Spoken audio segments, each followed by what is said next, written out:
The cold water hit her uniform like a slap across the face. Sergeant Ryan Mitchell stood there, grinning, empty glass still in his hand, waiting for Emily Carter to break. The entire mess hall went dead quiet. 50 soldiers held their breath. Emily set her spoon down slowly. She didn't move, didn't speak, didn't even blink. But something shifted behind her eyes. Something cold and ancient and patient, and the men closest to her table would later say it was the most frightening thing they'd ever seen in a military mess hall. If this story hit something in you, subscribe to this channel and follow every part until the end. Drop a comment and tell me what city you're watching from. I want to see how far this story travels. Emily Carter arrived at Camp Tidewater on a Tuesday morning in October, and not a single person noticed.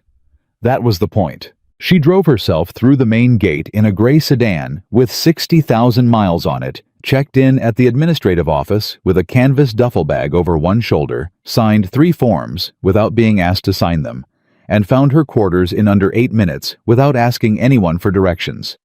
The duty officer at the front desk, a 23-year-old corporal named Simmons, watched her walk away and then looked back down at his paperwork and forgot she existed before she'd even cleared the hallway.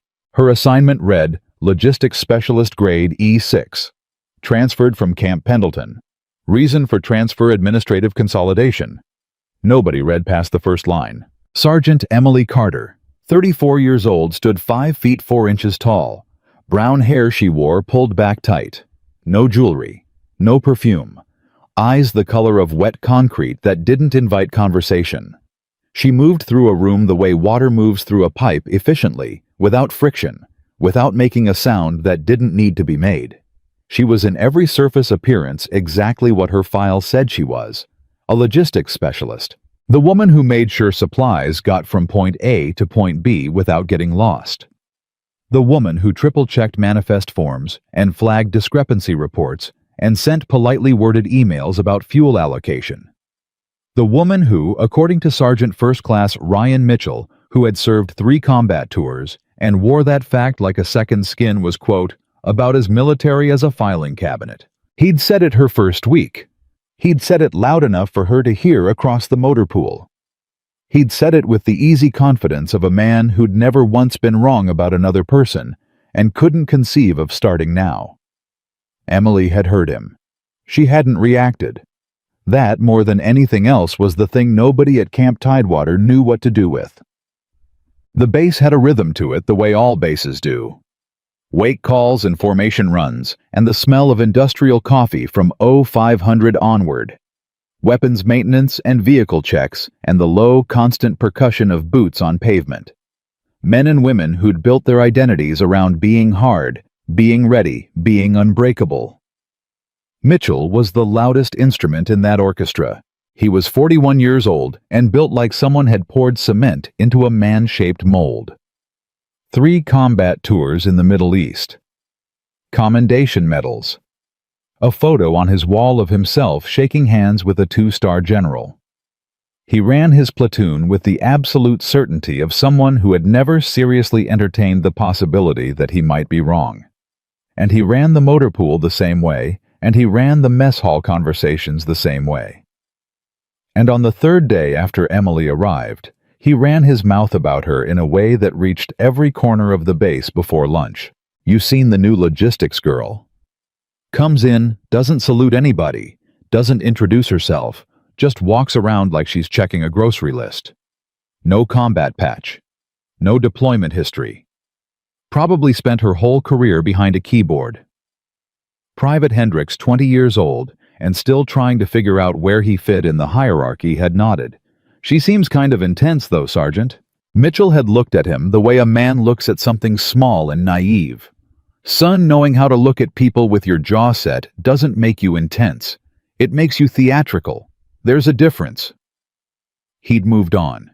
He'd forgotten about it by the time he reached the next conversation. Emily, working 3 offices down with the door open, had heard every word. She'd continued typing. The logistics system at Camp Tidewater was, to put it charitably, a disaster. Not visibly. Not in any way that would show up in an inspection report. It was a disaster in the way that structural rot is a disaster, Quiet, invisible, working steadily beneath the surface until something collapses. Supply requisitions were going out through 3 separate channels that weren't coordinating with each other, which meant equipment was being ordered twice and sometimes 3 times sitting in storage, while other units sent urgent requests for the same gear. Fuel distribution logs were being kept manually on 2 different spreadsheets that hadn't been reconciled in 6 weeks. Vehicle maintenance schedules were built on assumption data that was 18 months out of date. Nobody had noticed because the system had always worked this way and the base had always managed more or less to function. Emily noticed on day 2. She didn't send a memo, she didn't call a meeting, she didn't ask permission or announce intentions or CC anyone on an email chain. She started fixing it. She stayed late on Wednesday night and rebuilt the supply requisition tracking framework from scratch in 4 hours. Thursday morning, she identified the reconciliation gap in the fuel logs and corrected it before the 0700 briefing.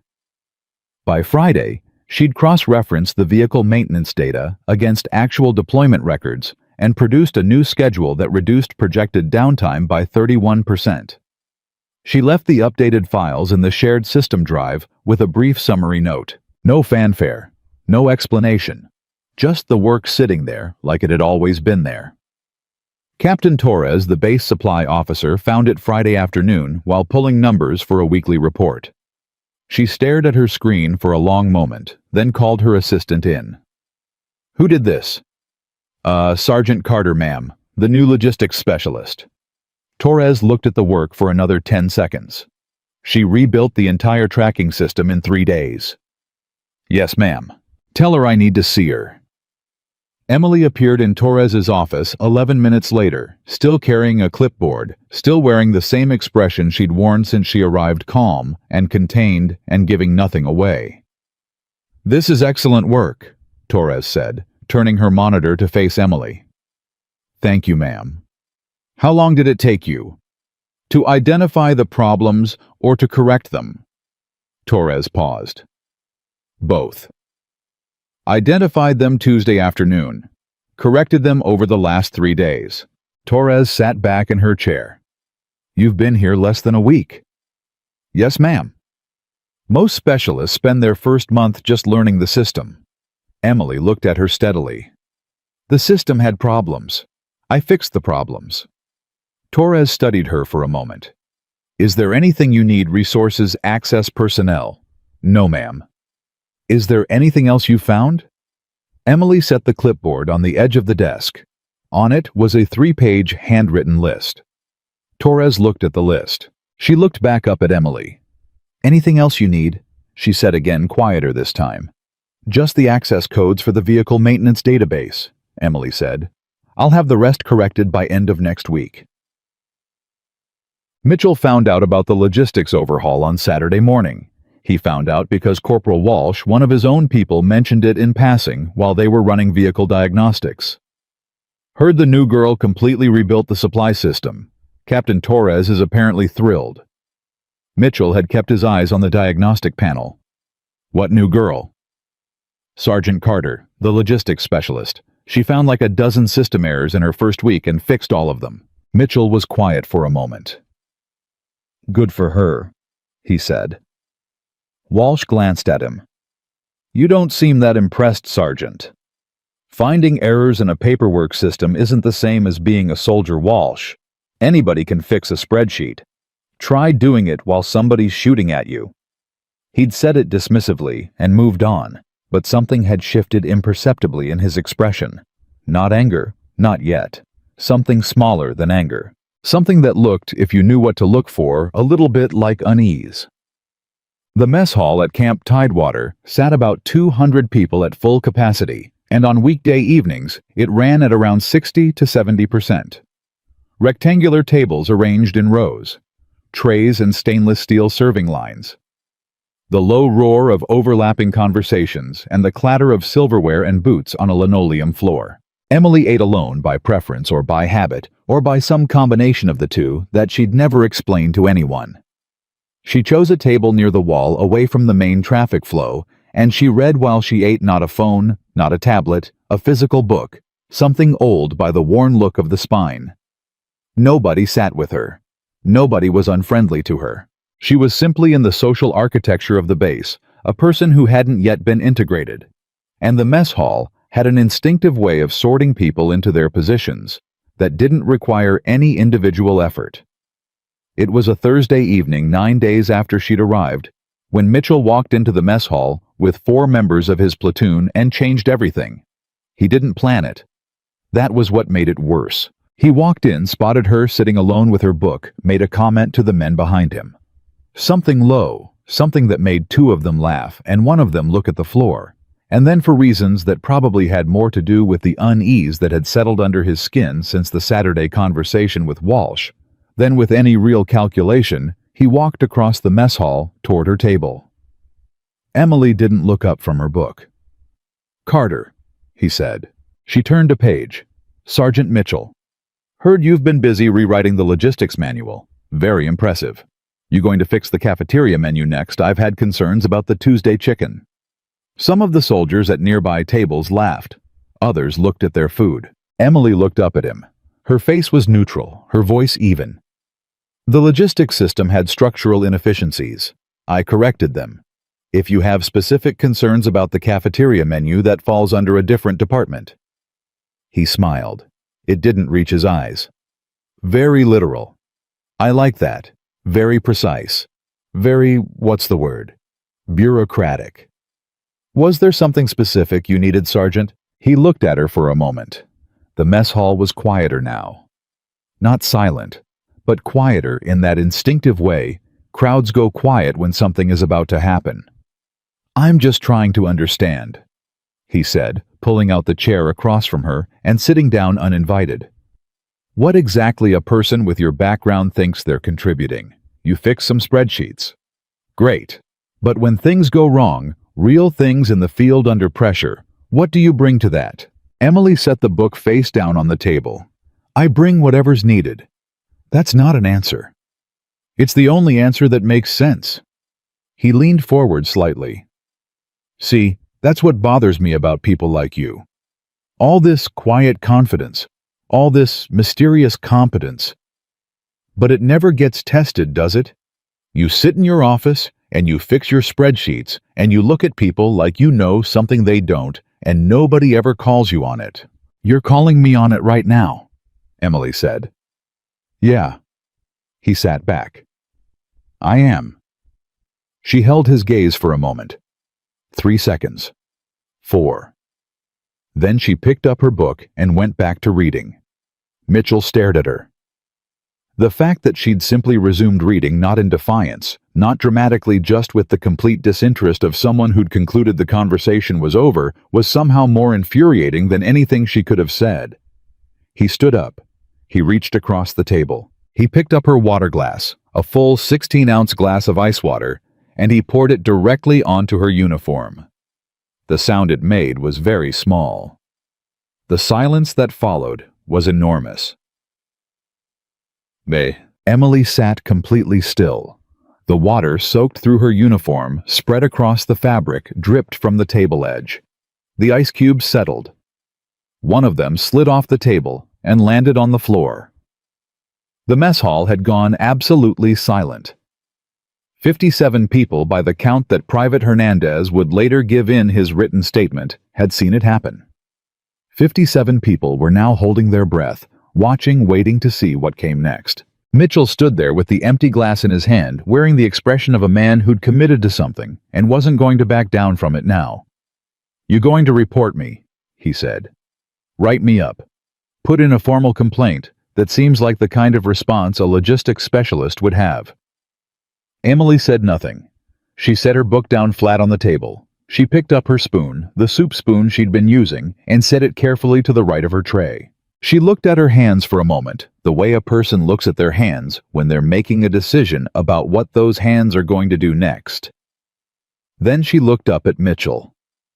And the people closest to that table, Private Chen Specialist, Romero Corporal Watts, would all say the same thing later in 3 separate conversations without coordinating with each other. They said her face didn't get angry, it got quiet.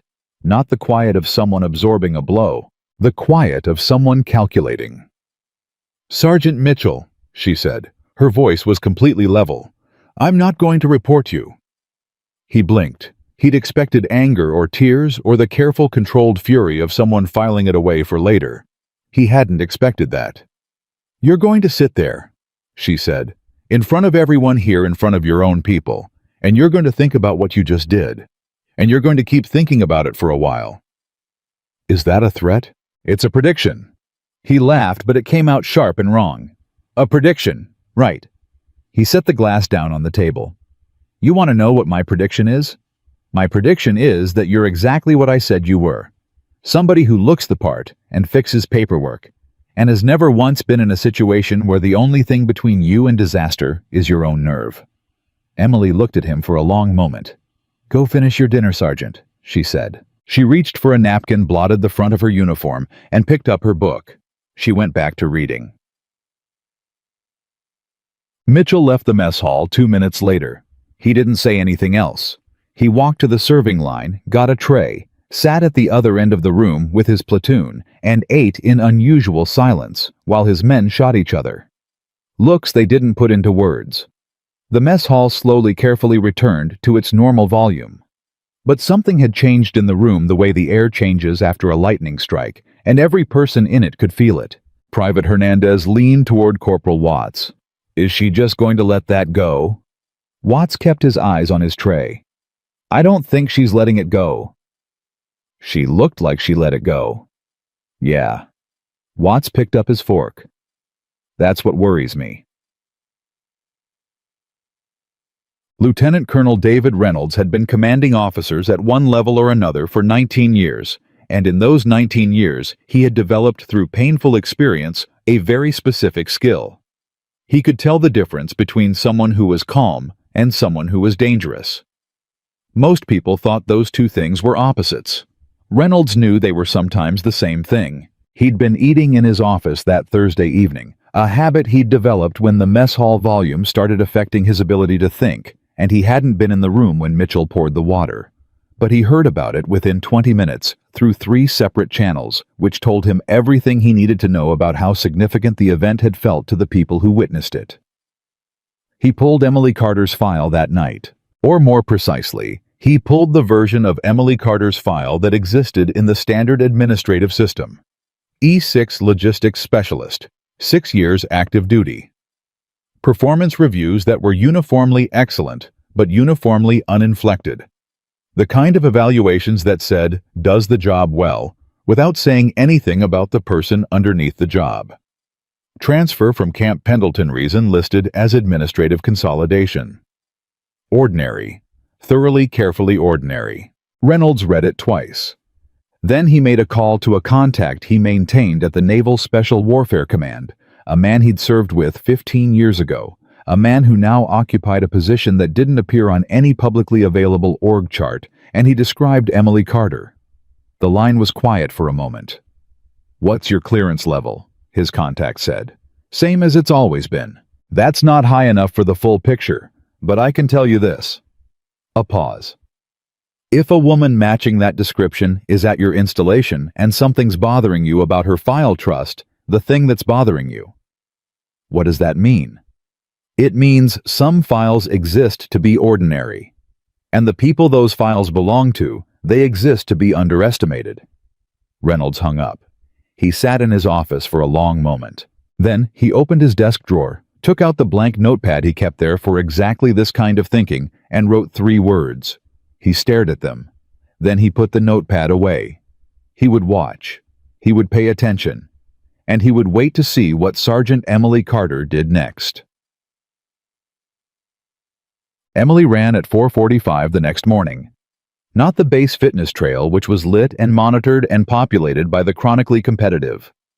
She ran the perimeter road, the long one, the one that went past the maintenance yards and the vehicle storage, and the stretch of chain-link fence that backed up against the coastal scrubland. 4.5 miles.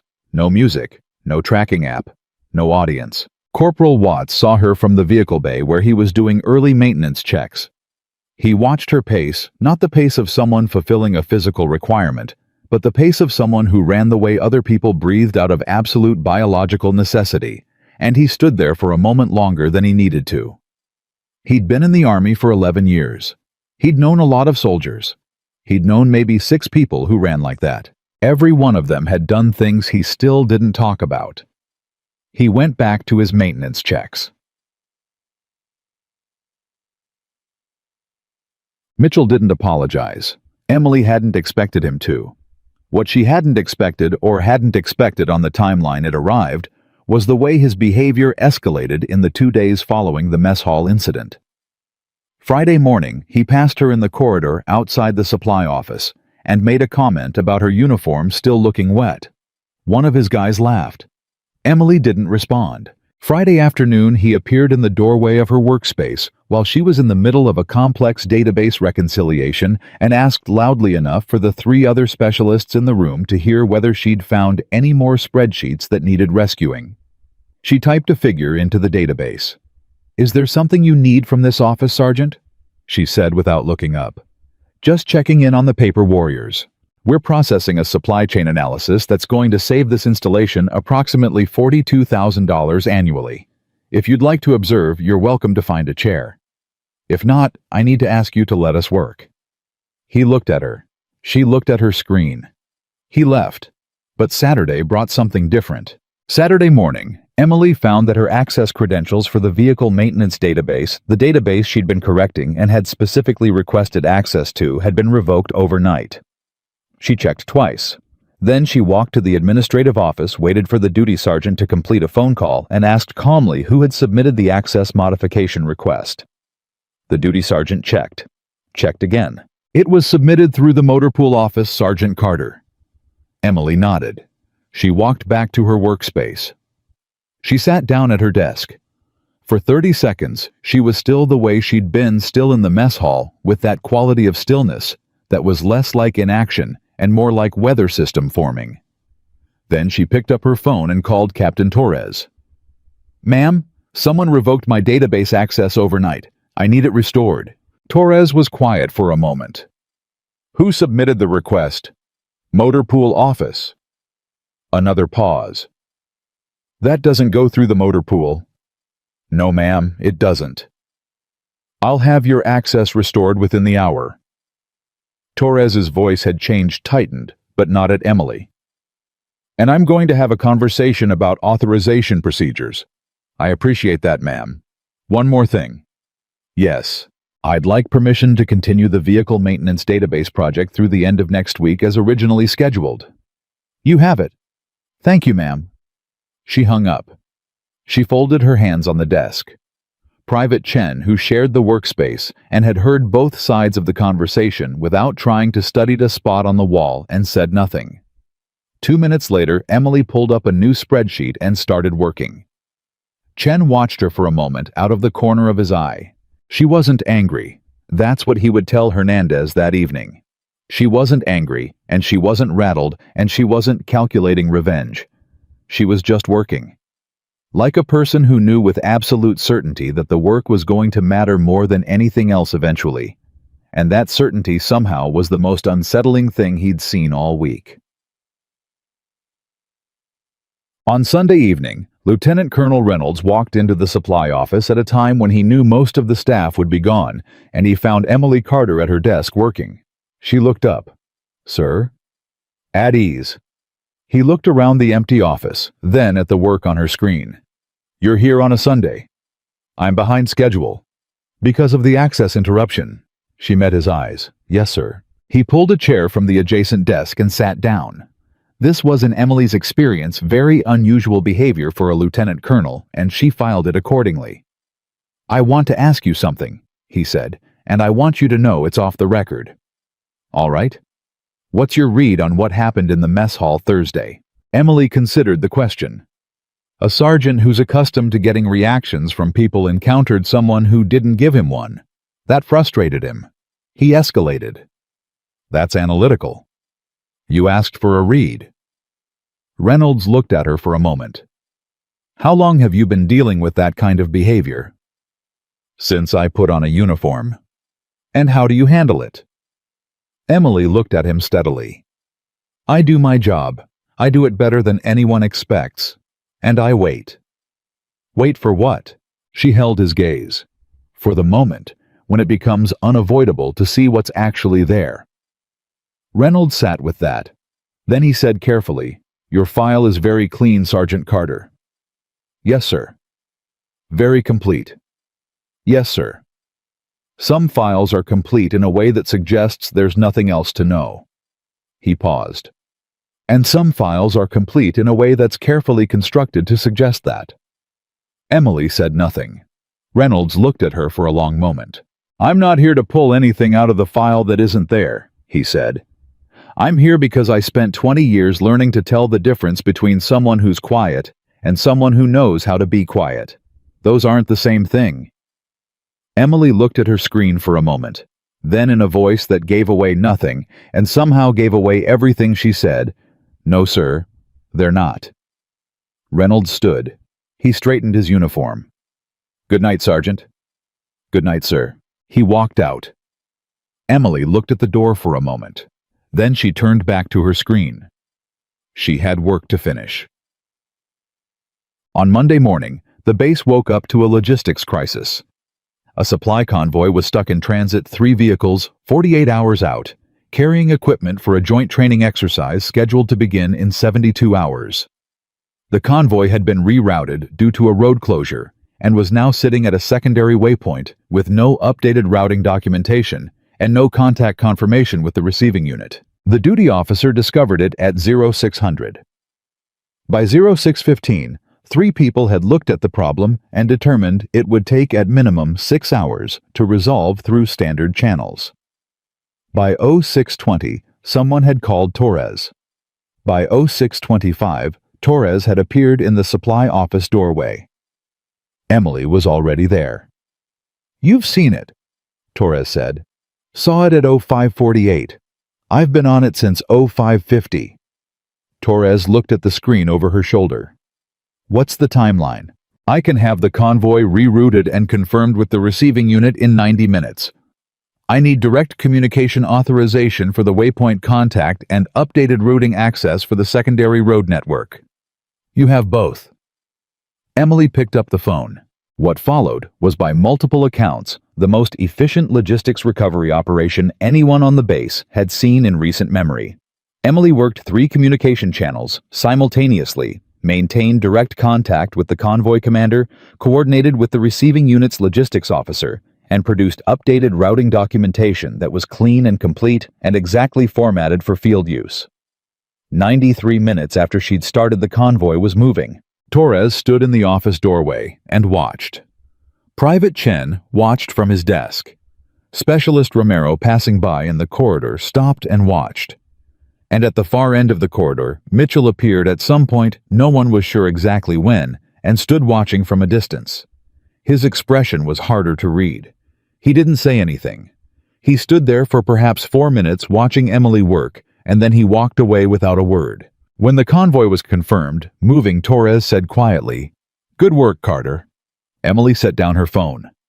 "The routing database still has gaps in the secondary network," she said. "I'd like to request the full access package to address them this week." Torres looked at her for a moment. "Done," she said. She turned and walked back to her office. Chen waited until she was gone.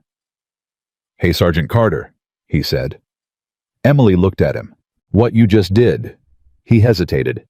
"I've been in logistics for 4 years. I've never seen anyone do that in under 2 hours. Most people would have taken the 6. Emily was quiet for a moment. "The convoy crew had families waiting," she said simply. "And the exercise mattered. You take the time the situation requires, not the time the system assumes you need." Chen nodded slowly. He thought about that for a while. That evening, in the motor pool, Mitchell was talking to Sergeant First Class Brewer, one of his contemporaries, a man who'd been at the base 3 years and knew everyone. "What are people saying about her?" Mitchell said. Brewer shrugged. "About Carter, people are saying she's the real thing." Mitchell wiped his hands on a rag. "Based on what she fixed a convoy routing problem. She fixed it in 90 minutes when everyone else said 6 hours minimum. And she rebuilt the whole supply system in her first week. and she's never late, never makes excuses, and never takes credit for anything." Brewer looked at him. "Based on that." Mitchell said nothing. "Mitchell." Brewer's voice was careful. "What you did in the mess hall is done. People are still talking about it. People talk about everything. They're talking about the fact that she didn't react. That's what they can't figure out. Why she didn't react." Mitchell put the rag down. He looked at something across the motor pool. Something not there. "Because she's smart," he said. It came out quietly. Without the contempt he'd have put in it a week ago. Brewer looked at him. Mitchell picked up a torque wrench and went back to work. But the word had already landed, and neither of them said anything else, and in the silence of the motor pool, it sat there between them, like a thing neither one of them knew exactly what to do with. Because it was the first time Mitchell had said anything about Emily Carter that didn't contain a dismissal. And they both knew it. Mitchell didn't sleep well that night. He wouldn't have admitted that to anyone. He wouldn't have admitted it to Brewer, who'd looked at him sideways in the motor pool and let the silence stretch too long. He wouldn't have admitted it to his platoon, who followed his lead the way young soldiers always followed the lead of the loudest, most certain man in the room. He certainly wouldn't have admitted it to himself in any language more specific than the flat fact that he'd lain awake until 200 and that the ceiling of his quarters had offered him nothing useful. What he kept coming back to wasn't the convoy recovery. It wasn't the rebuilt logistics system. It wasn't even the way Torres had looked at Emily Carter when she set down the phone, that look that senior officers gave people. They were recalculating the look that meant a file was about to get updated in ways that mattered. What he kept coming back to was simpler than any of that. It was the water glass. Not pouring it. He'd made peace with pouring it, or told himself he had in the 30 seconds of stillness that followed when he'd been absolutely certain she was going to react, and she hadn't. What he kept coming back to was the moment after, when she'd set her book down flat on the table, when she'd picked up the spoon and moved it to the right of her tray, when she'd looked at her own hands for a moment before she looked at him. She hadn't been controlling her anger. He'd replayed that moment 15 times in the dark, and he was increasingly certain of it. She'd been making a decision, and whatever decision she'd made it very quickly and very quietly, and then she'd told him he was going to keep thinking about what he'd done, and she'd gone back to reading her book.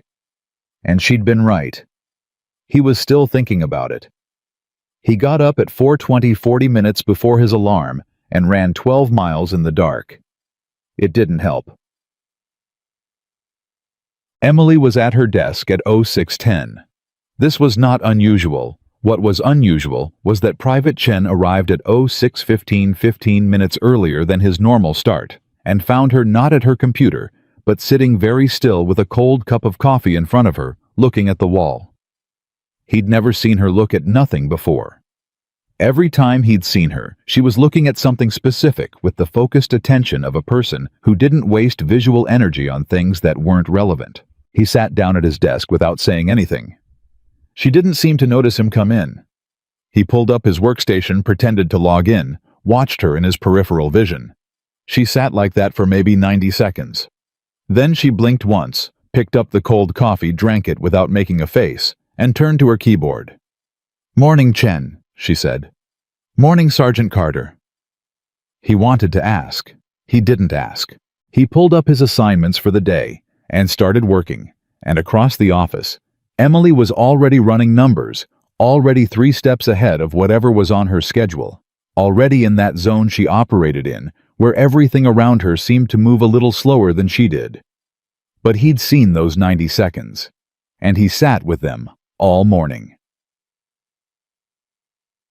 The base talk about Emily Carter had a quality to it now that was different from the first week. The first week, it had been the sideways talk of people sorting a new arrival, where she came from, what she was doing here, what her deal was. The kind of talk that's mostly about establishing categories. Now it was something else. Specialist Romero put it best in the break room. Tuesday afternoon, talking to Walsh and a mechanic named Pruitt who'd watched the convoy operation from the motor pool doorway. It's not that she's impressive, Romero said. Lots of people are impressive. It's that she doesn't seem to need you to know she's impressive. Like it doesn't register for her as a category. Walsh nodded slowly. She fixed my requisition error last week. I'd been trying to trace it for 2 days. She walked by, saw my screen, stopped, pointed at one line, and kept walking. Didn't say a word. Was she right?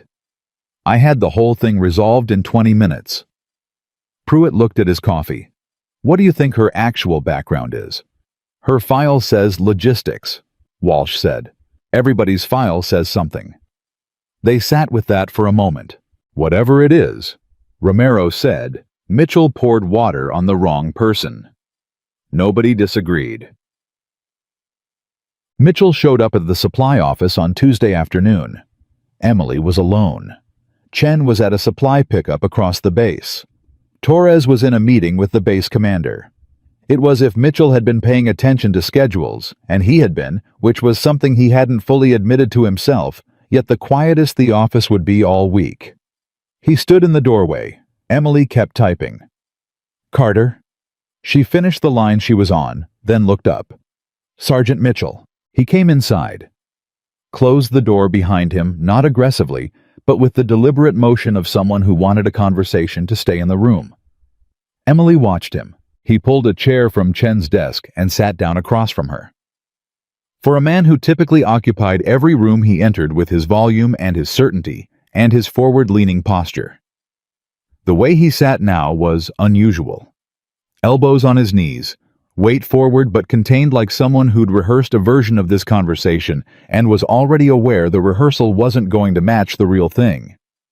I'm not here to apologize, he said. I didn't ask you to be. I'm here because I want to understand something. She waited.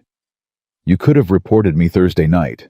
You could have gone straight to Torres or Reynolds and had a formal incident on record.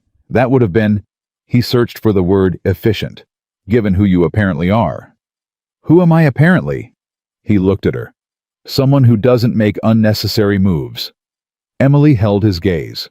That's correct? So why didn't you? She was quiet for a moment. Not the silence of someone formulating a cover story. The silence of someone deciding how much of the actual answer to give. Because a formal complaint would have made it about the water, she said. And it's not about the water. What's it about you? He blinked. Not in a personal way, she said. In a pattern way. The behavior in the mess hall was a symptom. You don't treat symptoms when the underlying condition is what's causing damage. Mitchell stared at her. You're talking about me like I'm a logistics problem. I'm talking about you like you're a person whose behavior is affecting unit function, which is a logistics problem technically. He made a sound, not quite a laugh, not quite the opposite. Most people would have been furious. I was. That stopped him. You didn't look it, he said. No. Then how? Because fury is expensive, Emily said. And I've been in enough situations where I couldn't afford it to know how to put it somewhere useful. The office was quiet. Mitchell looked at his hands, then at her, then at something between them that wasn't quite in the room. Somewhere useful, he repeated. Yes. He sat with that. Then in a voice that had lost about 60% of its normal armor, he said, Where do you put it? Emily looked at him for a long moment. And what she said next was not what he expected. Not what anyone who hadn't been paying very close attention to her would have expected, because it was entirely honest and entirely unguarded in a way that her face almost never was. Into the work, she said. And into not letting the next person in my position have to explain themselves as many times as I've had to. Mitchell said nothing. The silence stretched for a long time. Then he stood up, pushed the chair back to Chen's desk, and walked to the door. He stopped with his hand on the handle. The database access revocation, he said. That was a bad call. It won't happen again. He didn't wait for a response. He walked out. Emily turned back to her keyboard. She sat for a moment without typing. Then she typed a number into a cell, and the formula resolved, and she moved on. Reynolds got the readout from Torres on Wednesday morning. He'd asked for it informally, a verbal summary of Emily Carter's first 2 weeks from someone who was watching at close range. Torres had agreed without asking why he wanted it, which told him she'd been developing her own questions. She rebuilt the supply chain tracking framework in 3 days, Torres said. Identified 47 separate inefficiencies, corrected 39 of them in the first 2 weeks, and has a plan for the remaining 8 that I've already approved. The convoy recovery Monday saved the joint exercise and kept us off the incident report. She works early and stays late without flagging it. She takes no credit publicly for anything. Reynolds nodded. How does she get along with the rest of the staff? They're warming to her, slowly because she doesn't push for it. But Chen told one of my NCOs that watching her work is like watching someone do something they've been doing their whole life, that you don't understand how it could be that automatic. Any further incidents with Mitchell? Torres paused. He was in her office Tuesday afternoon. Closed door, maybe 15 minutes. Do you know what was said? No, but he hasn't been in the corridor making comments since. And his platoon's vehicle maintenance requests came through the proper channel this morning for the first time since she arrived. Reynolds was quiet. She did something, Torres said. I don't know what, but whatever she said to him, she calibrated it exactly right, because he's backing off without being humiliated and without being let off the hook. That's a very specific skill set. Reynolds thought about the conversation he'd had with his contact at Naval Special Warfare Command. About files that were constructed to be ordinary. About people who existed to be underestimated. What's your overall read? He said. Torres considered. She's the best person on this base at her assigned job by a significant margin. She's also operating at about 40% of whatever her actual capability is. And she knows it, and she's made a deliberate choice to stay inside the 40%. A pause. What I can't figure out is whether that's self-protection or strategy. Reynolds looked out his window. Maybe both, he said. The call came on Thursday. Emily was in the field assessment area, running a supply route evaluation boots on the groundwork, checking physical waypoints against the database coordinates she'd been correcting. Her radio was clipped to her shoulder volume low. The call wasn't on the base channel. It was on a number she had stored in the back of her memory, a number she hadn't called or received a call from in 14 months. When it buzzed in her jacket pocket, she felt it before she heard it, and she knew what it was before she looked at the screen. She looked at the screen, stood still for a moment in the middle of the supply route, let it ring 3 more times, then answered. Carter? Her voice was flat and professional, and gave nothing away. Sergeant Carter. The voice on the other end was male older, with the precise diction of someone who'd spent decades in environments where exact language was a survival skill. This is Commander Walsh. NSWC Coronado. She said nothing, which was itself a response. We've been monitoring your current assignment, the voice said. Your work on the logistics framework has been noted. We have a situation developing that requires your specific background. We'd like to discuss a reassignment. Emily looked at the supply route ahead of her. She thought about Chen, who'd started arriving 15 minutes early. About the convoy crew who'd had families waiting. About the 47 inefficiencies that still had 8 left uncorrected. What kind of situation? She said. The kind that doesn't get described on an open channel. She was quiet. I'd need time to complete my current assignments, she said. How much time? 14 days. A pause on the other end. You have 7. The line went quiet. Emily put the phone back in her jacket. She stood on the supply route for a moment. Then she pulled out her clipboard and went back to checking waypoints. She didn't tell anyone about the call. She didn't change her routine. She didn't finish the day early. She didn't make a single move that suggested anything had shifted. But Chen, watching her from across the office the next morning, noticed something. She was moving faster, not rushed. Emily Carter didn't do rushed, but faster in the way a person moves faster when a clock is running that other people can't see. Every decision had a millisecond less hesitation. Every task had a slightly tighter sequence. She was compressing time. He didn't know why. He noticed it the way you notice weather changing, the light shifts, the air pressure changes. Something tells you a front is moving in before you can say exactly what's different. He kept working. He didn't ask. 마크를 pasang. Mitchell ran into her in the corridor Friday morning. This time there was no contempt in it. He stopped. She stopped. And for a moment they just stood in the corridor like two people who had a complicated history and hadn't yet agreed on what to do with it. "How's the database project coming?" he said. It was for Mitchell an extraordinary question. A question about her work asked without sarcasm, without framing, without the tiny weapons embedded in normal syntax that he'd been using since she arrived. 6 of the 8 remaining corrections are done, Emily said. The last 2 require access to archive data from 2021 that I'm still waiting on. He nodded. I can expedite that. I have a contact in records. She looked at him. He looked back at her steadily. Not submissively. Mitchell wasn't built for submission, but with the contained, careful energy of a man who'd made a decision and was standing behind it. I'd appreciate that, she said. He nodded once, started to move past her. Mitchell. He stopped. She was looking at him with the same assessment she brought to logistics problems, clear and specific and without malice. Why? She said. He knew what she was asking. Not about the archive data. He looked at the floor for a moment, then up. Because I've been in this uniform for 20 years, he said, and I spent the last 2 weeks looking at someone who's better at this than I am, and I called it a threat instead of what it was. What was it? He held her gaze. A reminder of what this is supposed to be about. He walked away. Emily stood in the corridor for a moment. Then she walked back to her office. Sure. The archive data arrived that afternoon.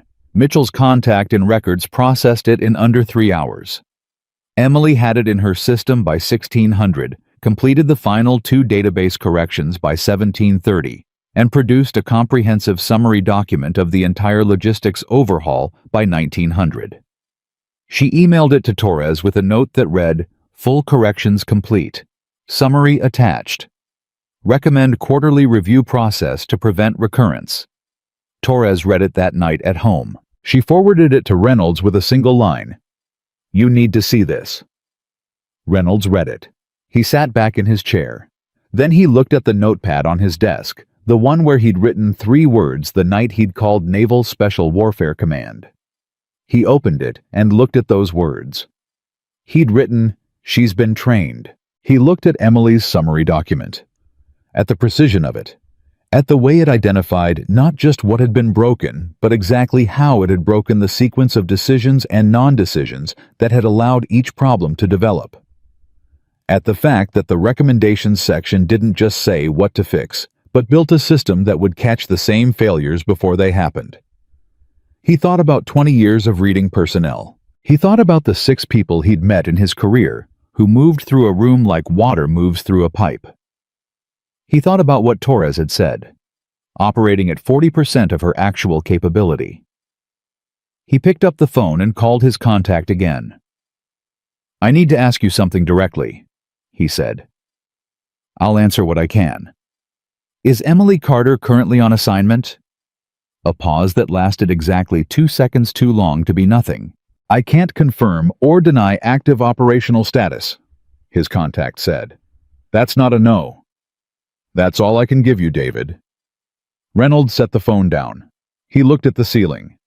14 years of intelligence-adjacent work, enough to know how these things operated. Enough to know that when someone with Emily Carter's capabilities turned up at a base with her file looking the way her file looked, it wasn't because the Army had randomly reassigned a logistics specialist. Someone had put her here, and the question that kept him awake for the second night that week wasn't what she was doing. It was what she'd already found. Dowd. Saturday morning. Emily ran her perimeter route. 4.5 miles. No music. On the back stretch past the vehicle storage, she heard footsteps behind her. She didn't break stride. Didn't look back. The footsteps maintained distance, consistent pace. Not aggressive, not casual, deliberate. She ran the final half-mile to the administrative building, stopped at the water station outside, and turned. It was Sergeant First Class Brewer. He was breathing harder than she was, which told her he'd had to push to maintain her pace. He stopped 10 feet away, hands on his knees for a moment, then straightened. "You've been here 16 days, he said. 17. He looked at her. He had the face of a man who'd made a decision on this run that he hadn't made when he'd started. "Mitchell and I served together for 8 years. He's the most effective combat NCO I've ever worked with, and he's been running scared since the day you arrived." Emily took a drink from her water bottle.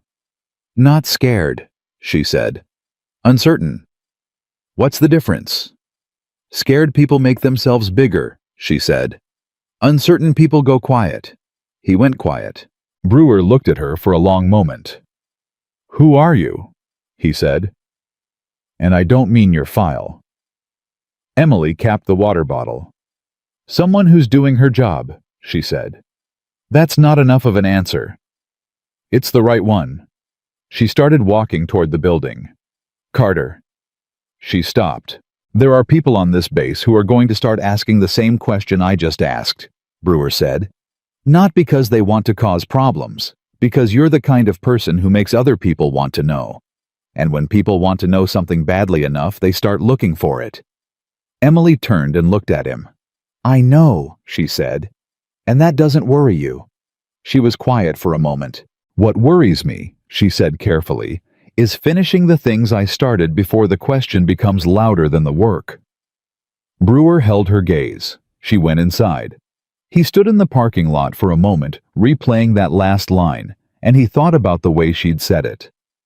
Not as a deflection, not as a mystery, as a statement of a very specific, very concrete concern. Before the question becomes louder than the work, he walked slowly back toward the motor pool, turning that over, trying to figure out what she had left to finish, and why she was running out of time to finish it. Reynolds called Emily into his office Monday morning. She arrived at 07:55, 5 minutes before the scheduled time, and stood at ease in front of his desk with the composed, unhurried posture of someone who'd been in a commanding officer's office enough times to have stopped being performed by it. Reynolds looked at her for a moment before he spoke. "I'm going to ask you a direct question," he said. "And I want a direct answer." "Yes, sir. Is there anything happening at this installation that I need to know about, outside the scope of your assigned logistics work?" The room was very quiet. Emily held his gaze. "Sir," she said, "if there were, I would tell you." "Would you?" "Yes." "Why?" She was quiet for one beat. "Because whatever I'm here to do, I can't do it if the commanding officer doesn't trust me. And you don't trust what you don't know. So if I needed you not to know something, I wouldn't be the right person for the job." Reynolds studied her. "That's a very careful answer," he said. "It's the true one." He looked at her for a long moment. "The archive data that Mitchell expedited for you," he said. "Yes, sir. When you got into the 2021 records, was the logistics data the only thing you were looking for?" The silence in the room changed quality. Thickened just slightly, the way air thickens before pressure changes. Emily held his gaze.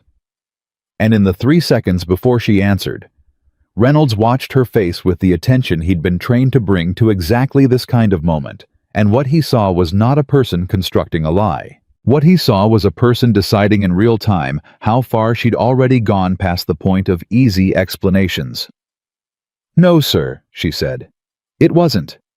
Reynolds said nothing. Emily stood very straight.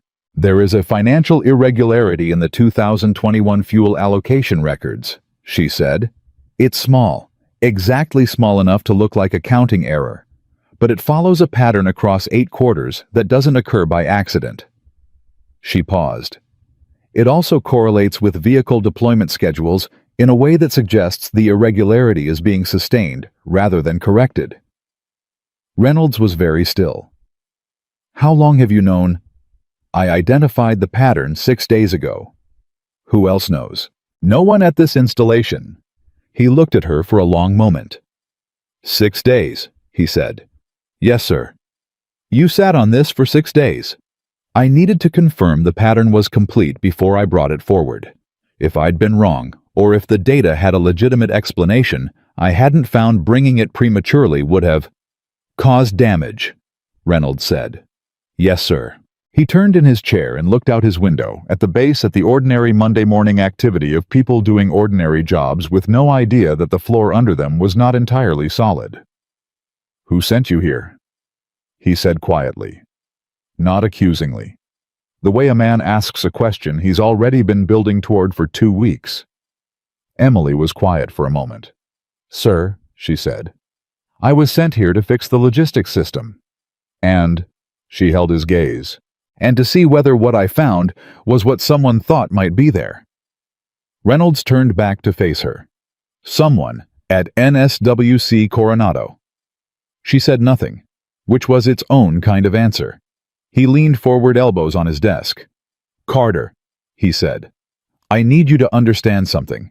Whatever is in those records, and whoever is responsible for it, this is my command, my people. Yes, sir. That means this goes through me, not around me. Understood, sir.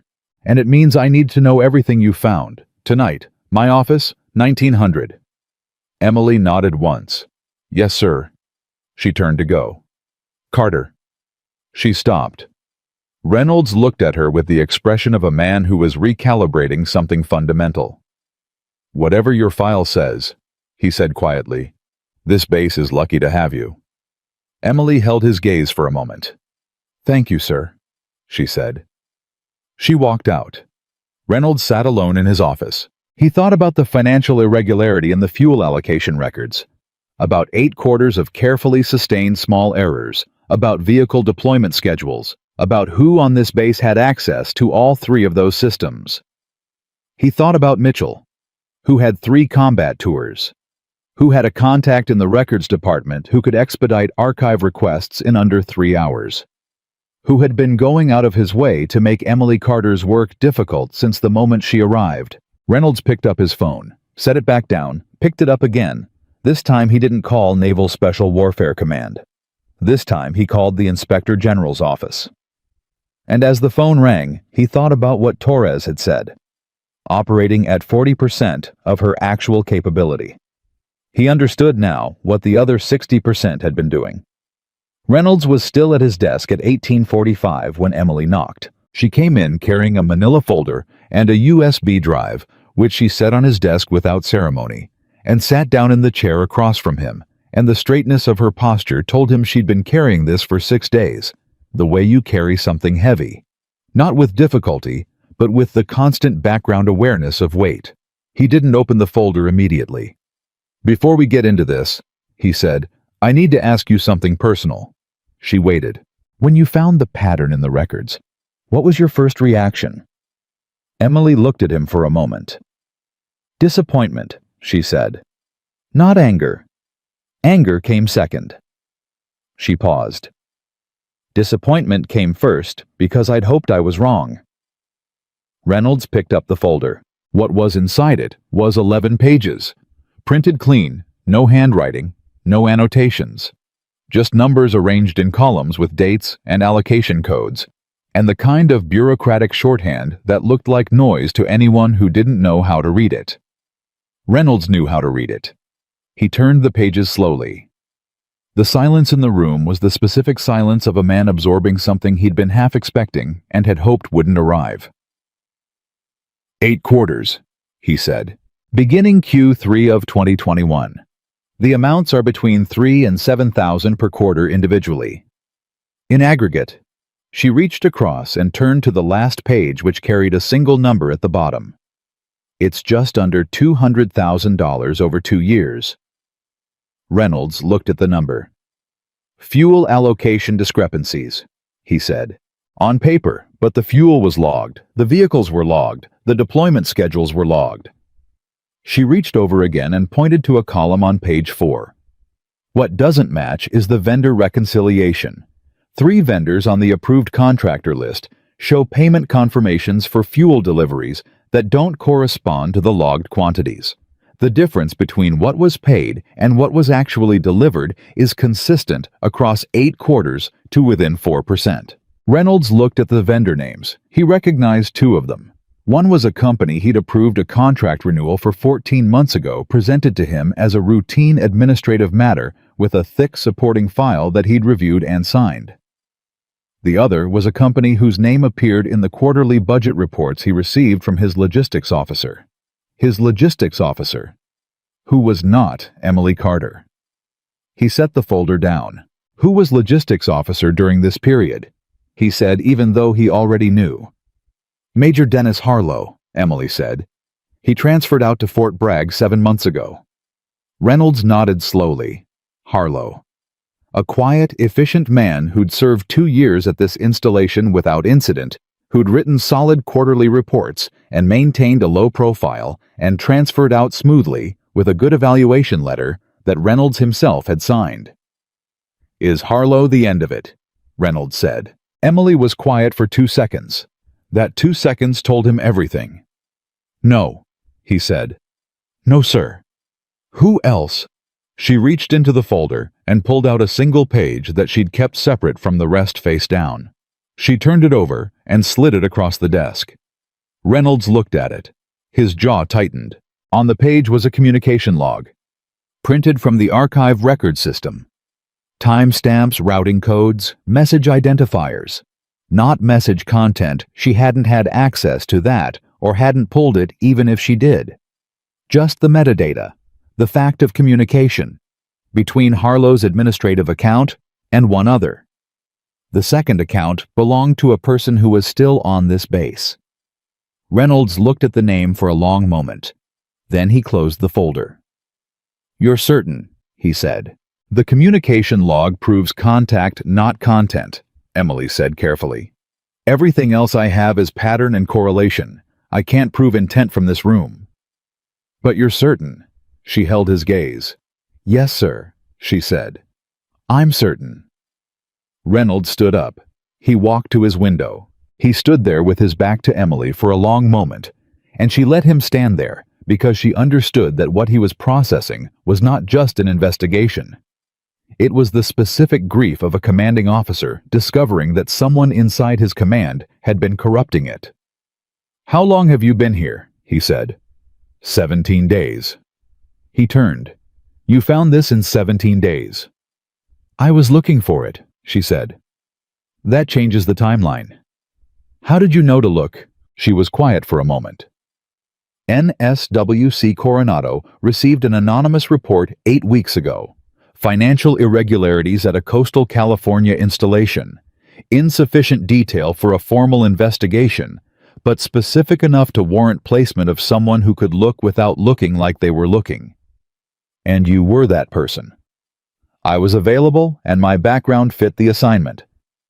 Reynolds sat back down. He looked at the folder. He looked at Emily. Mitchell, he said. It wasn't a question. Emily's face didn't change. What about him, sir? The name on that page. Sir. Emily. It was the first time he'd used her first name. It came out the way a weight drops short definite done with distance. Is it Mitchell? She held his gaze for 3 seconds.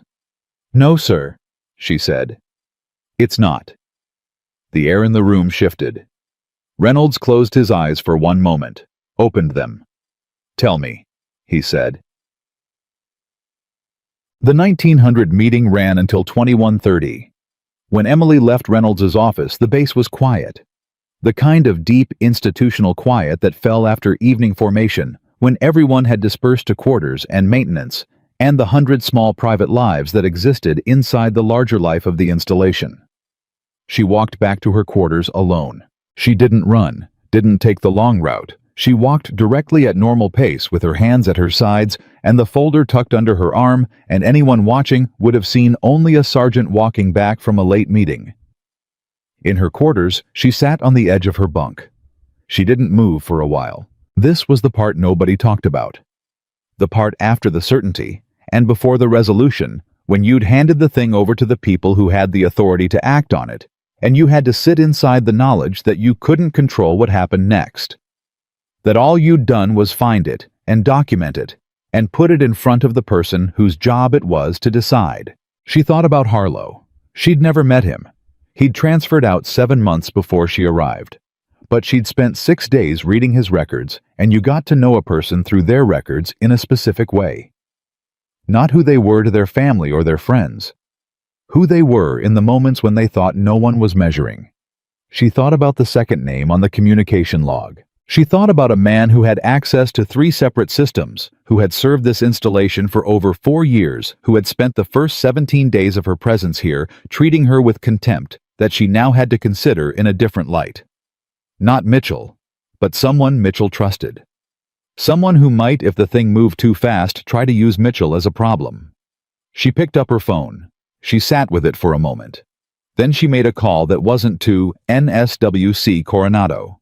Jumpo. It was Brewer who came to her door at 06:30 the next morning. She'd expected it might be. Brewer, who'd followed her on her run, who'd stood in the parking lot asking what she had left to finish and why she was running out of time. Brewer, who was smart enough to have been reading the situation from the beginning and careful enough not to have shown it. She opened the door before he knocked. He looked at her. "You need to tell me what's happening," he said. She stepped back and let him in. He sat on the only chair. She sat on the edge of the bunk. For a moment, the room was very still. 2 people in a small space with a large thing between them that was about to get larger. "How much do you know?" she said. "Enough to know Mitchell's being set up." Emily looked at him sharply. "Talk," she said. "Sergeant Calloway came to me last night. Said he'd heard something about a financial audit coming, said people were going to be looking at the fuel records, said he was worried about how it would land, given Mitchell's access to the motor pool systems." Brewer's face was careful. "Calloway was very specifically worried about Mitchell. And you thought that was convenient. I've known Calloway for 3 years. He's never worried about anyone else's liability in his life." Emily was quiet. Calloway.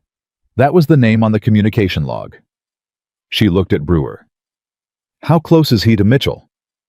"Mitchell trusts him. They came up through the same cohort. Calloway's one of the few people Mitchell actually listens to." "Does Mitchell know about the fuel records?" "No. Or if he does, he doesn't know what they mean."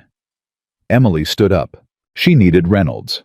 Right now, before Calloway moved again, before he had the chance to put the right suggestion in Mitchell's ear at the right moment. Because Calloway was smart enough to know that the best place to put evidence was somewhere that would take the longest to look innocent. And Mitchell, with his motor pool access and his records contact and his very public 3-week campaign of antagonism toward Emily Carter, was a very clean place to put evidence. "I need you to do something," she said to Brewer. "Tell me. Find Mitchell, right now. Don't tell him why. Just get him somewhere safe and keep him there until Reynolds calls for him. Can you do that?" Brewer was on his feet before she finished. "Where will you be?" "Reynolds' office." He nodded once, moved to the door. "Brewer." He stopped. "Mitchell didn't start this," she said. "But if we don't move in the next 2 hours, he might end up holding it." Brewer looked at her for a moment with an expression she couldn't quite categorize. Not admiration. Exactly. Not relief. Exactly. Something more specific than either. "I knew it wasn't a water glass," he said. Then, he was gone. Reynolds had the Inspector General's field contact on a secure line by 0720. Emily stood in his office and listened to one side of a conversation that was clipped and professional and moved faster than most conversations that size should be able to move. And she understood from the pace of it that Reynolds had been making calls since she'd left his office the previous night. He hadn't slept. She could see it in the set of his face. Not exhaustion. Reynolds was too disciplined for exhaustion to show, but the particular quality of a man who'd spent the night running calculations. He finished the call. He looked at her. "The IG team can have someone here by 1400, he said. "Until then, nothing moves formally. Nobody is contacted. Nobody is alerted. We keep the base on normal schedule. Calloway is already moving, Emily said. I know. He's going to try to position Mitchell. I know that too. Reynolds looked at her steadily. Brewer reached Mitchell 20 minutes ago. He's in the vehicle bay doing a scheduled maintenance check. He's not going anywhere. Emily absorbed that. Reynolds had moved on the same timeline she had without needing her to tell him. You already knew about Brewer, she said. I know everyone on this base. Reynolds said simply. That's the job. He sat down. Sit, he said. She sat. I need to understand something, he said. When Calloway started creating friction around your work, the database access revocation. Did you know then? I suspected. The access revocation was a specific interference with my ability to look at the 2021 records. Someone knew I'd request access to that database eventually, and they wanted to slow it down. But it didn't slow it down. No, because Mitchell expedited the archive request. Reynolds looked at her. So Calloway used Mitchell to try to block you, he said slowly, and Mitchell used his own contact to unblock you. Without knowing what he was doing either time.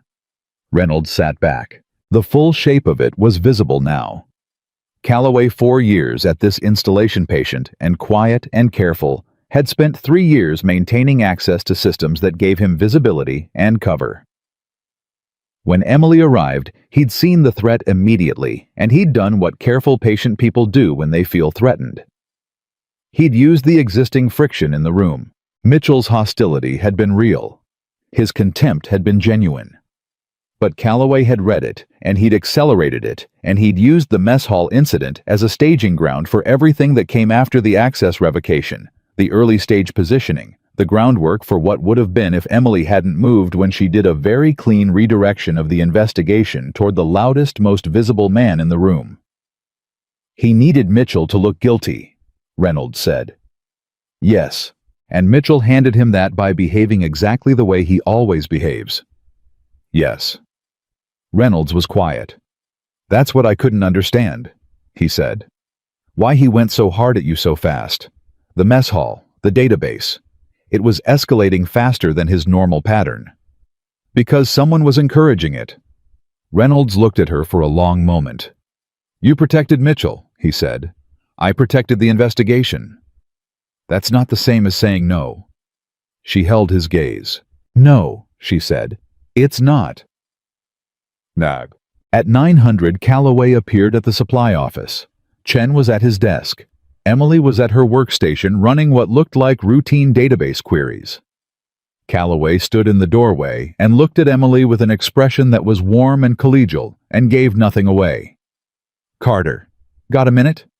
She turned in her chair. Sure. Chen kept his eyes on his screen. Calloway came in casual easy. He was 43 years old, medium build with the permanently relaxed posture of someone who'd spent years making people feel at ease around him. His performance reviews called him collaborative, reliable, an excellent communicator. He sat in Chen's second chair, uninvited, but with the comfortable ease of someone who'd never needed an invitation. Been meaning to check in with you, he said. How's the database project going? Finished, Emily said. Yeah, everything squared away? Everything I could find. He nodded. Good. This base has needed that overhaul for a while. Harlow used to say the same thing the old logistics officer said the system was a mess. He dropped Harlow's name casually, the way you drop something to see if it lands. Emily looked at him. I heard he transferred to Bragg, she said. Yeah, good guy, solid officer. Kinda got buried in the bureaucracy here, I always thought. Never got the recognition he deserved. Emily smiled slightly. That happens. Calloway leaned back. Listen, I don't know if anyone's told you, but there's a possibility of an administrative review coming. Quarterly audit stuff. I just wanted to give you a heads up, since you've been deep in the records system. If anyone asks about the fuel allocation data, it can look complicated if you don't know the history. There it was. Emily looked at him with an expression of pleasant, mild concern. Oh, what kind of complications? Nothing major. There were some reconciliation issues in 2021 that Harlow handled. But some of the data trail looks messy if you don't have the context. I'd hate for it to create confusion in the review. He paused. I could walk you through the background if that would help. Make sure you're not caught off guard. Chen turned a page on his desk very carefully. I appreciate that, Emily said. I did notice some irregularities in the 2021 fuel data. I actually flagged them to Colonel Reynolds last night. The air in the room changed. Calloway's face didn't move. That was the tell. A person with nothing to hide would have had a reaction: surprise, curiosity, a question. Calloway's face stayed exactly where it was for half a second too long before he produced a look of mild interest. Oh, good thinking. He'll have the context to explain the background. That's what I figured, Emily said. He seemed very engaged with it. Another fractional pause. Well, Calloway said, standing. Good to know it's being handled. He moved toward the door, easy and unhurried. Let me know if you need anything. I will. Thank you, Sergeant Calloway. He walked out. Chen waited until his footsteps faded. Sergeant Carter, he said quietly without looking up from his screen. Yes. That was the most uncomfortable 9 minutes of my life. You did fine, she said. Was that... He stopped. Never mind. I don't want to know, do I? You're going to be asked to write a statement about what you observed in this office this morning, Emily said. Just say exactly what you heard and exactly what you saw. Nothing else. Chen was quiet. Okay, he said. He went back to his screen. Emily turned back to her database. She ran one more query she didn't need. Then she picked up her phone and sent Reynolds a single text. He knows. Moving now. Reynolds pulled Calloway into his office at 10:15. He did it with the quiet authority of a man who'd spent 20 years knowing exactly how much weight his rank carried and exactly when to let it do the work without amplification. He simply appeared in Calloway's workspace and said, "My office, now." Calloway came. He sat in the chair across from Reynolds' desk with the same relaxed posture he'd had in the supply office, and Reynolds looked at him for a moment with the expression of a man reading a document he's already mostly memorized. I'm going to tell you what I know, Reynolds said, and then I'm going to let you decide how you want to respond. Calloway said nothing. Reynolds laid it out. Not everything. Not the full detail of Emily's findings. Not the specific communication logs. Not the correlation data. Just enough. The fuel allocation irregularities. The vendor reconciliation gaps. The 8 quarters. The aggregate figure. He watched Calloway's face the entire time. Calloway's face did what trained faces do. It arranged itself into the correct configuration for a person receiving concerning information. Mild alarm, visible processing the slight forward lean of someone engaging seriously with what they're hearing. It was a good performance. Reynolds had seen better. That's troubling, Calloway said when Reynolds finished. Do you have a sense of where the discrepancies originate?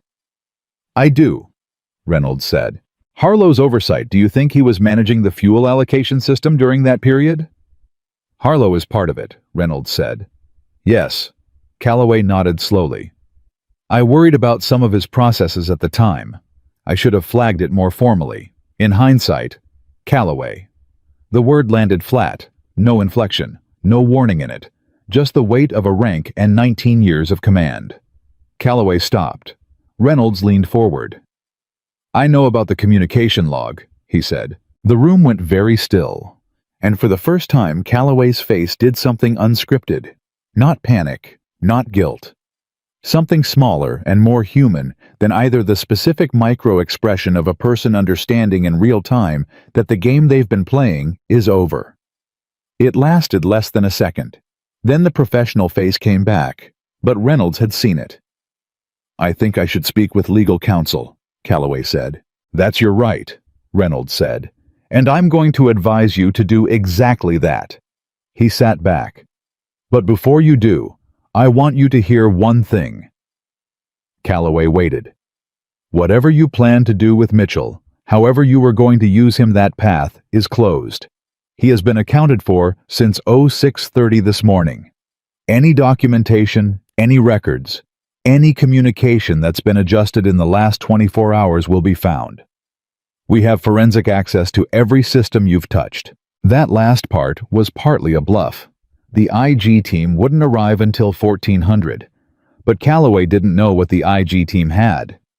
He looked at Reynolds for a long moment. "How long has Carter been working this?" he said. "That's not your concern.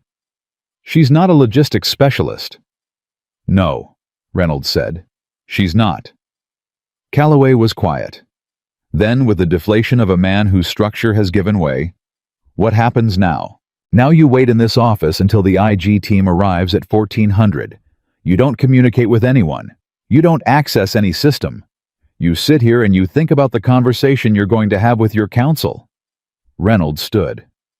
"I built something here," Calloway said, quietly, without the composure he'd had at the start. "This installation, the systems, the relationships, I built that." "You did," Reynolds said, "and then you used it to steal from it." He walked to the door and opened it. "Captain Torres will be outside this door," he said. "If you need water or a restroom break, she'll facilitate that. Otherwise, stay in your seat." He walked out. Mitchell found out at noon, not from Reynolds, not officially, but in the way things always surfaced on a base through Brewer, who told him enough to understand the shape of it without telling him the full detail. Brewer found him in the vehicle bay, where he'd been since 06:30, doing the same maintenance check, because Mitchell was the kind of man who worked with his hands when his mind was full. He told him about Calloway, about the fuel records, about the communication log. Mitchell stood very still with a wrench in his hand. "He was using me," he said. "He was positioning you," Brewer said carefully, "as a contingency. If the audit found the records, the trail was supposed to lead to your motor pool access." Mitchell's hand tightened on the wrench. "My records contact," he said. "The archive request. Your contact processed a request that gave Emily access to the same records Calloway needed her not to access. Calloway didn't know you were going to expedite it." Mitchell set the wrench down on the workbench very carefully. He stood for a moment looking at nothing. "She knew," he said. "She suspected." "She knew," he said again, "when she told me about the database project, when she let me expedite the request." He turned and looked at Brewer. "She was watching to see if I was in on it." Brewer was quiet. "And she decided I wasn't," Mitchell said. "She decided you weren't." He turned back to the workbench. He picked up the wrench again, then set it back down. "She protected me," he said. "Not a question. Not outrage. Something much quieter than either. The specific quiet of a man arriving at the full weight of a truth he'd been moving toward for 3 weeks and had just stepped into. From a position I put myself in, he said. Ryan. The mess hall. His voice was flat. The database. I handed Calloway everything he needed. You didn't know. It doesn't matter that I didn't know. He turned around. His face had the look of a man who'd spent 20 years being the hardest thing in any room and had just discovered in the most specific and undeniable way what that had cost. I was walking around being useful to someone I trusted and destructive to someone I should have looked at straight. He was quiet for a moment. And she let me expedite that archive request anyway. Brewer said nothing. Why? Mitchell said. She had every reason not to. Brewer looked at him carefully. Because she needed it done, he said, and because she'd already figured out you weren't the problem. Mitchell looked at the workbench. That's a very generous read on her part, he said. Yeah, Brewer said. It is. They stood in the vehicle bay in silence. Somewhere across the base, a truck engine turned over and ran for a moment and cut off. Brewer, Mitchell said. Yeah. When the IG team gets here, when this is done. He paused. I need to talk to her. I know. Not to explain myself, not to apologize necessarily. He picked up the wrench, put it down. Just to say something that's the opposite of everything I've said since she got here." Brewer nodded. Mitchell turned back to the engine. He worked in silence. And for the first time in 3 weeks, the thing that had been sitting under his skin like unease felt like something with a name. It felt like shame. Not the hot defensive shame of a person caught. The slow clarifying shame of a person who'd looked at the record of their own behavior and found it falling well short of what they believed about themselves. He'd been wrong about her. He'd been wrong in every possible direction, at every possible level, and he'd been wrong loudly, and he'd been wrong publicly. And she had known it, and she had worked around it, and she had protected him from the consequence of his own wrongness while he was still in the middle of it. He tightened a bolt that didn't need tightening. He thought about a water glass on a mess hall table. He thought about what she'd said. "You're going to keep thinking about it for a while." She'd been right about that, too. The IG team arrived at 13:52, 8 minutes early. Emily met them at the gate because Reynolds had asked her to, and because her job was to hand the documentation to the people who were authorized to act on it, and because that transition from investigation to action was the part she'd been working toward since the moment she'd first pulled the 2021 fuel records and seen the pattern emerge from the noise. She walked the lead agent, a woman named Specialist Diaz, who had the compact, precise manner of someone who'd done this many times through the documentation in Reynolds's conference room while Reynolds sat at the head of the table and let Emily do the briefing.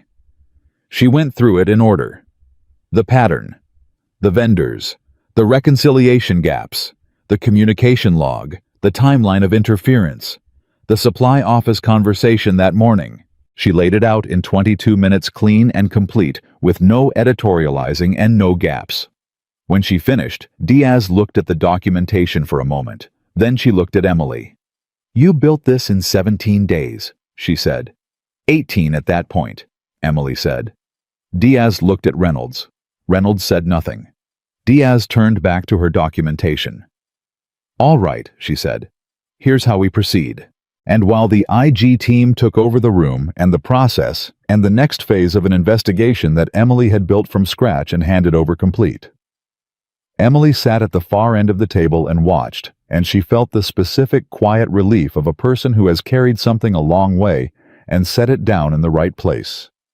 Not pride, not satisfaction exactly, just the absence of the weight. And underneath that absence, something small and solid that had been there since the first day she walked through the gate of Camp Tidewater in a gray sedan, something she'd kept careful and separate from everything else. The knowledge that she'd done it exactly right. Not fast, not dramatically, not loudly, the way it needed to be done. The IG team worked through the night.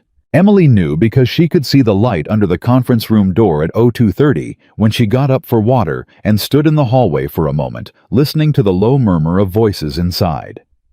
Diaz and her two colleagues had converted Reynolds's conference room into a working space, and they hadn't stopped since the 1352 briefing. Somewhere in there were Calloway's access records, his communication logs, his 4 years of carefully maintained normalcy. All of it being pulled apart with the specific patience of people who did this for a living and had long since stopped being surprised by what they found inside the ordinary-looking things. She went back to her quarters. She sat on her bunk. She didn't sleep. Not because of anxiety. The investigative handoff had gone exactly as it needed to. The documentation was complete. Her part was done. But because the other thing, the thing she'd kept separate from the work, was now sitting in the room with her, with nowhere else to go. She'd been here 18 days. She'd fixed the logistics system. She'd identified the fraud. She'd protected the investigation. She'd handed it over clean. And in 3 days, the call she'd received on that supply route was going to come back around, and she was going to have to answer it. She thought about Chen, about the way he'd started arriving 15 minutes early, about the convoy crew, about the 47 efficiencies that were now 47 corrections. She thought about Mitchell. Specifically, she thought about Mitchell standing in the vehicle bay at noon and saying she knew, and she thought about the way Brewer had relayed it to her, not as a message from Mitchell, but as a thing he'd needed her to know. He understood, offered through the only channel he'd trusted, after 3 weeks of being wrong about everything else. She thought about a water glass on a mess hall table. She thought about the decision she'd made in the moment after it was poured. Not to report it, not to react, not to waste the energy of fury on a man who was at that point already being used by someone smarter than either of them. She'd made the right call. She knew she'd made the right call. That wasn't what was keeping her awake. What was keeping her awake was simpler and harder than any of the work. She'd gotten good at leaving. That was the truth of it. She'd been in enough places long enough to do what needed doing and then exit cleanly, and she'd built a relationship with that pattern that was professional and functional, and in the quiet of 0300 on a Tuesday morning felt exactly like what it was. A way of not staying. She lay down on the bunk. She looked at the ceiling. She thought about the people she'd left behind in other places, the way you leave behind people when the assignment ends and the work is done, and there's another place that needs the same thing. She'd always told herself it was the job, and it was the job, but it was also a choice she made inside the job, and choices were worth examining. She closed her eyes. She thought, finish it right. Then she slept. Mitchell knocked on Reynolds' door at 0745. He'd requested the meeting the night before through the formal channel because the formal channel felt necessary. Not a text to Brewer, not a sideways conversation in the motor pool. A formal request to see the commanding officer. Reynolds let him in and gestured to the chair. Mitchell sat. He had the look of a man who'd been awake most of the night making a specific kind of peace with himself, not comfortable but resolved. The difference between a man who was suffering and a man who'd decided what to do with the suffering. "I need to make a statement," Mitchell said. "To the IG team or to me? Both. Eventually. But to you first." Reynolds waited. Mitchell put his hands flat on his knees. "Everything I know about Calloway. Our interactions over the last 3 years. Any time he showed specific interest in the fuel allocation systems. Any time he made comments about Harlow's management that I should have thought more about." He paused. "Any time he said something about Carter that pushed me in a direction I was already going." Reynolds looked at him. "Did he push you?" "I was already moving," Mitchell said. "He didn't have to push hard." He looked at his hands. "That's the part I have to live with. He used momentum that was already there, my momentum." "You didn't know what he was doing." "No, but I was doing it anyway." He looked up. "I want to give a full statement. Everything I remember. If it helps the investigation, it helps. If it helps Carter." He stopped. "It might," Reynolds said. "Good." Mitchell held his gaze. "And I want to request a formal performance review. Self-initiated. My conduct since Carter arrived. I want it on record." Reynolds was quiet for a moment. "That's not a standard request," he said. "I know. It will stay in your file permanently." "I know that too." Reynolds studied him. "Why?" Mitchell was quiet for a moment. Not performing thought, actually thinking. "Because in 20 years I've told young soldiers that accountability means something," he said, "and the only way that means something is if it applies to me too, even when it costs me something, especially then." Reynolds looked at him for a long time. He picked up a pen, put it down. "I'll process the review request," he said, "and I'll set you up with Diaz this afternoon for the formal statement." Mitchell nodded, started to stand. "Mitchell." He stopped. Reynolds looked at him with the expression of a man who was recalibrating something he'd had filed for a long time. "The fact that Calloway chose you, specifically you, as his contingency," Reynolds said. "That tells me something about your reputation on this base. Your access, your credibility, your relationships. Those things are real. He needed someone credible to point at. He chose you because you're credible." Mitchell stood very still. "That's not an excuse," Reynolds continued. "But it's context. A man's credibility can be used against him. That doesn't make the credibility the problem." Mitchell absorbed that. He nodded once. "Thank you, sir," he said. He walked out. Reynolds sat alone. He thought about the review request. about the discipline it took to ask for something that would cost you when nobody required you to ask for it. He thought about Emily, who had done the same thing not in a formal request, but in 18 days of work that had gone well beyond any assignment driven by the same internal requirement. He picked up his coffee. It was cold. He drank it anyway. Diaz found Emily in the supply office at 0900. The IG team had been working since the previous afternoon, and Diaz had the contained, forward-moving energy of someone running on 4 hours of sleep and a problem she was close to solving. She sat down across from Emily. "I have 2 questions," she said, "and I want answers that aren't filtered." "All right. First, the communication log between Harlow and Calloway. How did you access it?" Emily looked at her steadily. "Through the archive records system, using credentials that were authorized for the logistics database project." "The communication log isn't part of the logistics database." "No, but it's stored in the same archive system, and once I had authorized access to the archive, I could see the metadata for all records in the same date range I was reviewing." Diaz was quiet. "You didn't pull the content," she said. "Just the metadata." "Just the metadata. I documented what I could access legitimately and stopped there." Diaz looked at her for a moment. "Most people would have pulled the content." "Most people would have made it inadmissible," Emily said. That landed. Diaz made a note. "Second question. When did you know it was Calloway specifically rather than Harlow acting alone?" "Day 12, Emily said. "What changed on day 12? "He came to the supply office on a pretext, asked about my progress on the database project. He was very interested in which date ranges I'd been reviewing." She paused. "He was too interested. The specific kind of too interested that tells you someone already knows the answer to the question they're asking." Diaz nodded slowly. "And the supply office visit yesterday morning. Why did you let that happen? You could have had him pulled before he came to you." "Because I needed him on record making the suggestion about the fuel records. His word plus the metadata wasn't enough. I needed him to actively attempt to manage the narrative in front of a witness." Chen. Diaz looked at her notes. "He told you to take the data to Reynolds," Diaz said, as if Reynolds didn't already know. "He told me Reynolds would have context to explain the background." He was trying to get ahead of whatever Reynolds already knew without knowing how much Reynolds already knew. "And you let him do it?" "I let him do it in front of Chen on a morning when I'd already messaged Reynolds that he was moving." Diaz put her pen down. She looked at Emily with the expression of a person who reviewed investigations professionally and encountered something genuinely unusual. "Sergeant Carter," she said, "I've been doing this for 11 years. I have never seen a solo field investigation built this cleanly.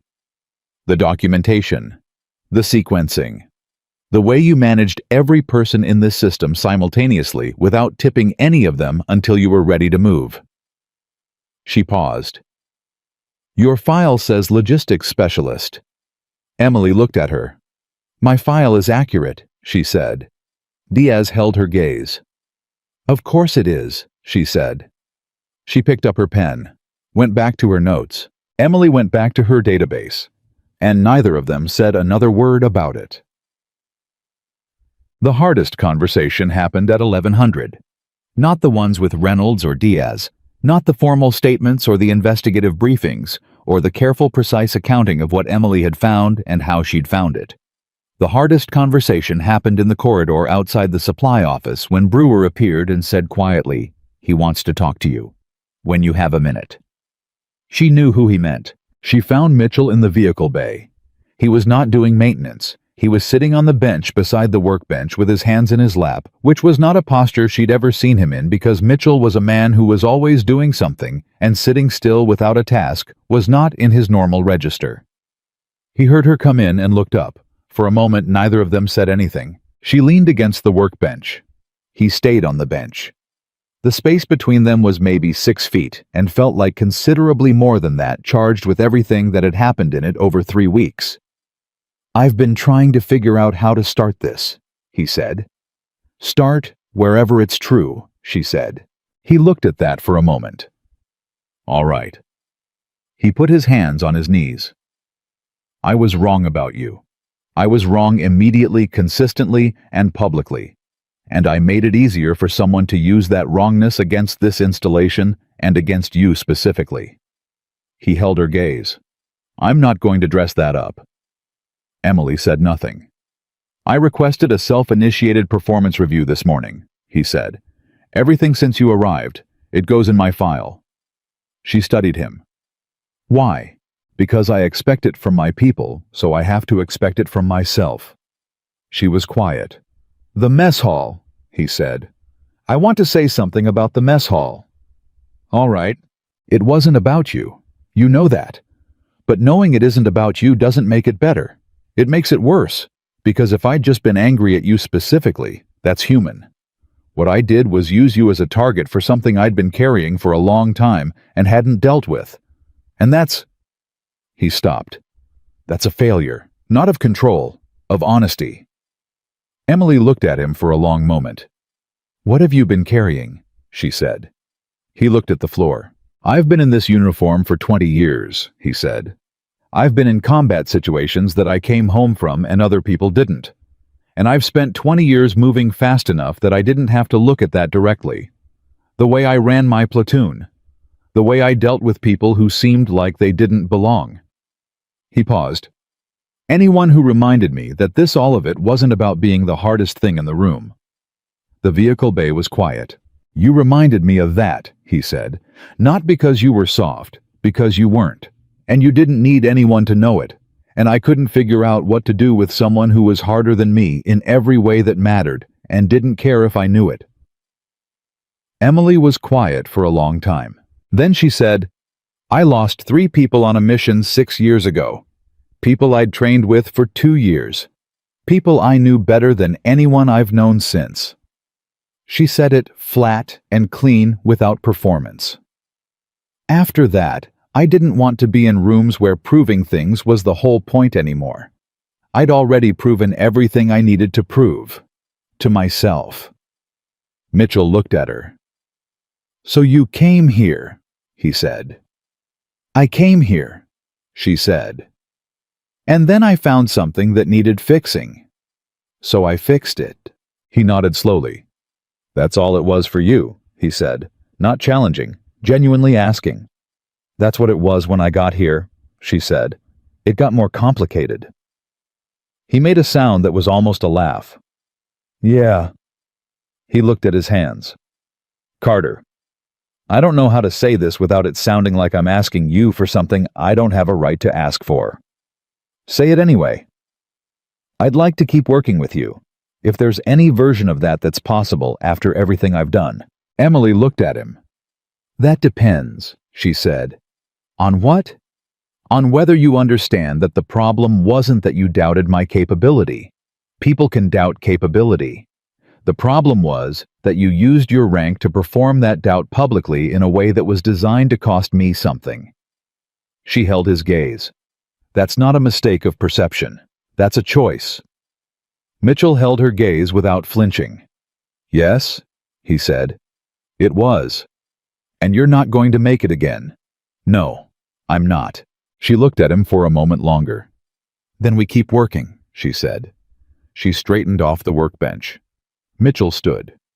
For a moment they faced each other across 6 feet of vehicle bay, 2 people on the other side of something that had been ugly and was now something else, something neither of them had a clean word for, but that felt in its way earned. The archive request, she said. The archive request? He repeated. You didn't know what you were unlocking. No, but you unlocked it because you decided I was worth the gesture. He looked at her carefully. I decided you'd called me on something real in that office, and I owed you something real back. That seemed like the thing. Emily nodded. It was the thing, she said. She walked out of the vehicle bay. Mitchell stood for a moment in the space she'd left.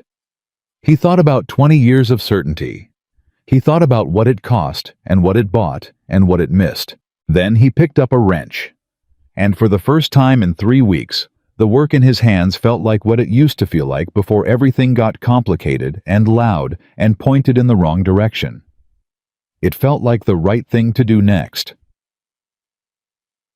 Reynolds called Emily into his office at 1500. Diaz was there. Torres was there. A third person Emily didn't recognize, civilian clothes, no insignia.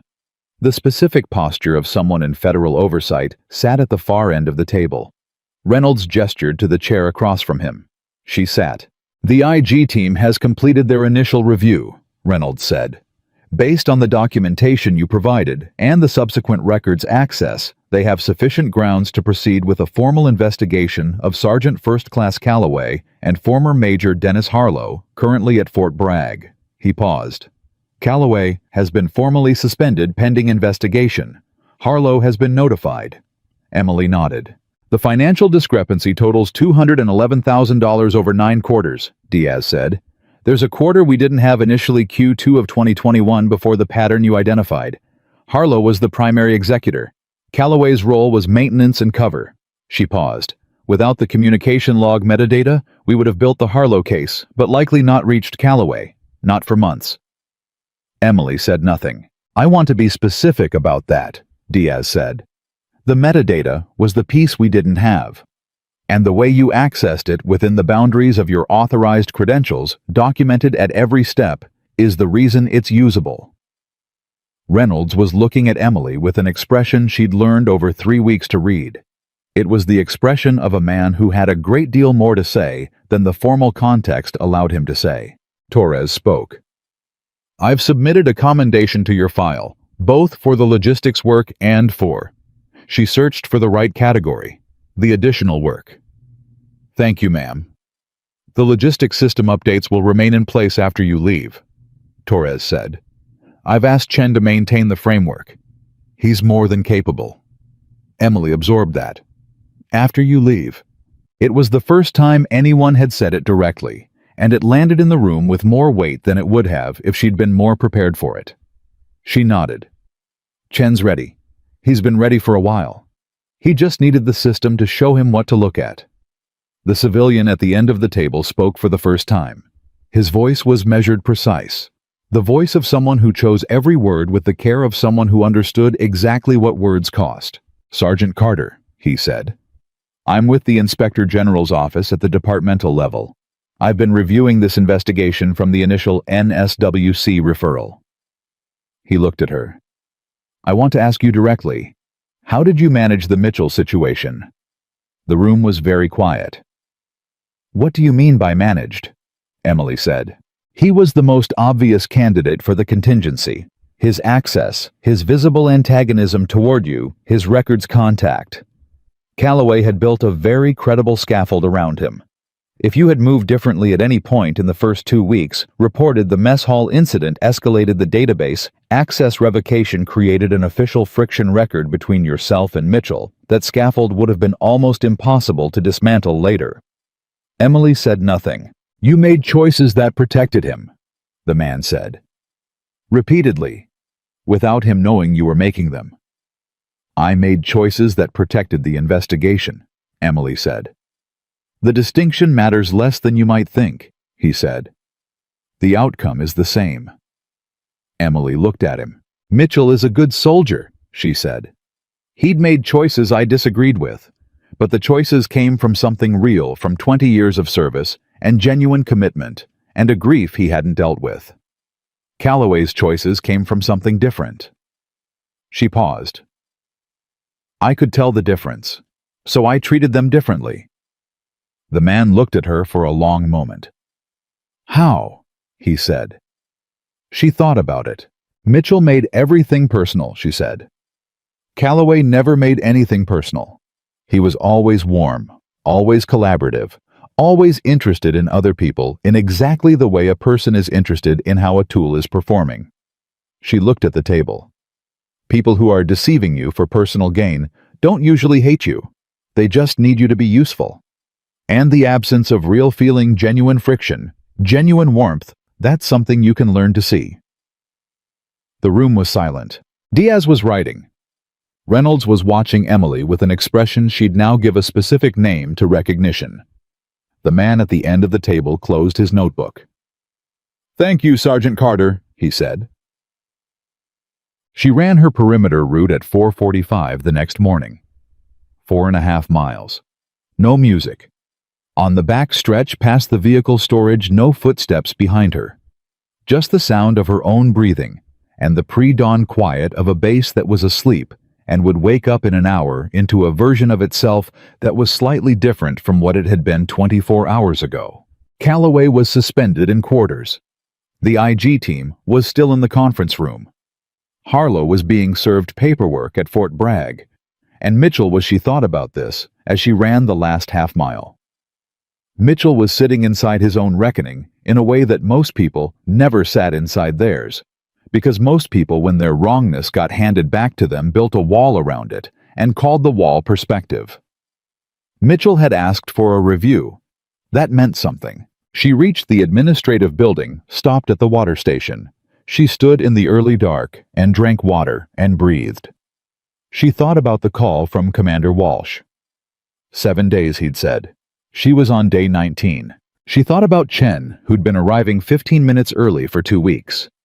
About Torres, who'd said the framework would stay after you leave, as if she was stating a simple logistical fact and not the thing that it actually was, which was a way of saying what you built here is going to last. She thought about Reynolds and the notepad in his desk drawer and the 3 words he'd written. She thought about Mitchell asking if there was any version of keeping working together, and about what she'd said back. Then we keep working. She'd meant it as a professional statement. Standing here at 05:05 in the early California dark, she turned it over in her hands like a thing she was measuring, and she found that it was something more than professional. She'd meant it as a real thing, which meant she was going to have to deal with the call. She capped the water bottle and went inside. Reynolds was in his office at 0600 when Emily knocked. He looked up from whatever he'd been working on and waved her in without surprise, as if he'd expected her at this hour, which he probably had. She sat. "I received a reassignment contact 9 days ago," she said. "NSWC Coronado, Commander Walsh. I told him I needed 14 days to complete my current assignment. He gave me 7. Reynolds was very still. "You're 12 days over," he said. "Yes." "Have you been in contact with Walsh since?" "Yesterday, after the IG briefing." She paused. "He's giving me until end of week." "And after end of week?" "He needs an answer." Reynolds looked at her. "What are you going to tell him?" he said. She was quiet for a moment. "I don't know yet," she said. "That's why I'm here." Reynolds leaned back. "What does your gut tell you?" he said. Not as a command, as a genuine question. She looked at her hands. "My gut tells me there's a mission that's important, and I'm probably the right person for it," she said. "And it also tells me that I've spent 6 years moving from one right person for it to the next, and at some point..." She stopped. "At some point the motion becomes the thing itself," Reynolds said. She looked up. "Yes," she said. He was quiet for a moment. "Emily," he said the second time he'd used her first name, and it carried the same weight. "I'm going to tell you something that's outside my authority to tell you." She waited. "What you did here, the logistics work, the investigation, all of it, that's not what you were sent here to do. You were sent here to confirm a pattern and hand it to the right people. The logistics overhaul, the Chen mentorship, the convoy recovery, protecting Mitchell. None of that was in your assignment." She said nothing. "You did it because it needed doing," he said. "Because you walked in here and saw what was broken, and you can't not fix what's broken. That's who you are." She held his gaze. "That's also why Walsh needs you," Reynolds said. "And why I'm not going to tell you to stay. Because the kind of person who does what you did here is the kind of person who should be doing the thing Walsh needs done." She was quiet. "But," he said. She waited.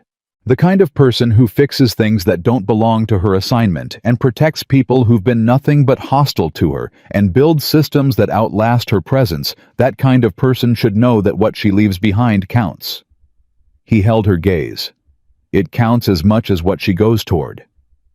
Emily looked at him for a long time. Something moved in her face, not the professional composure she wore like a second uniform. Something underneath that, something quieter and older and more honestly hers. "I'll give Walsh my answer Friday," she said. Reynolds nodded. She stood.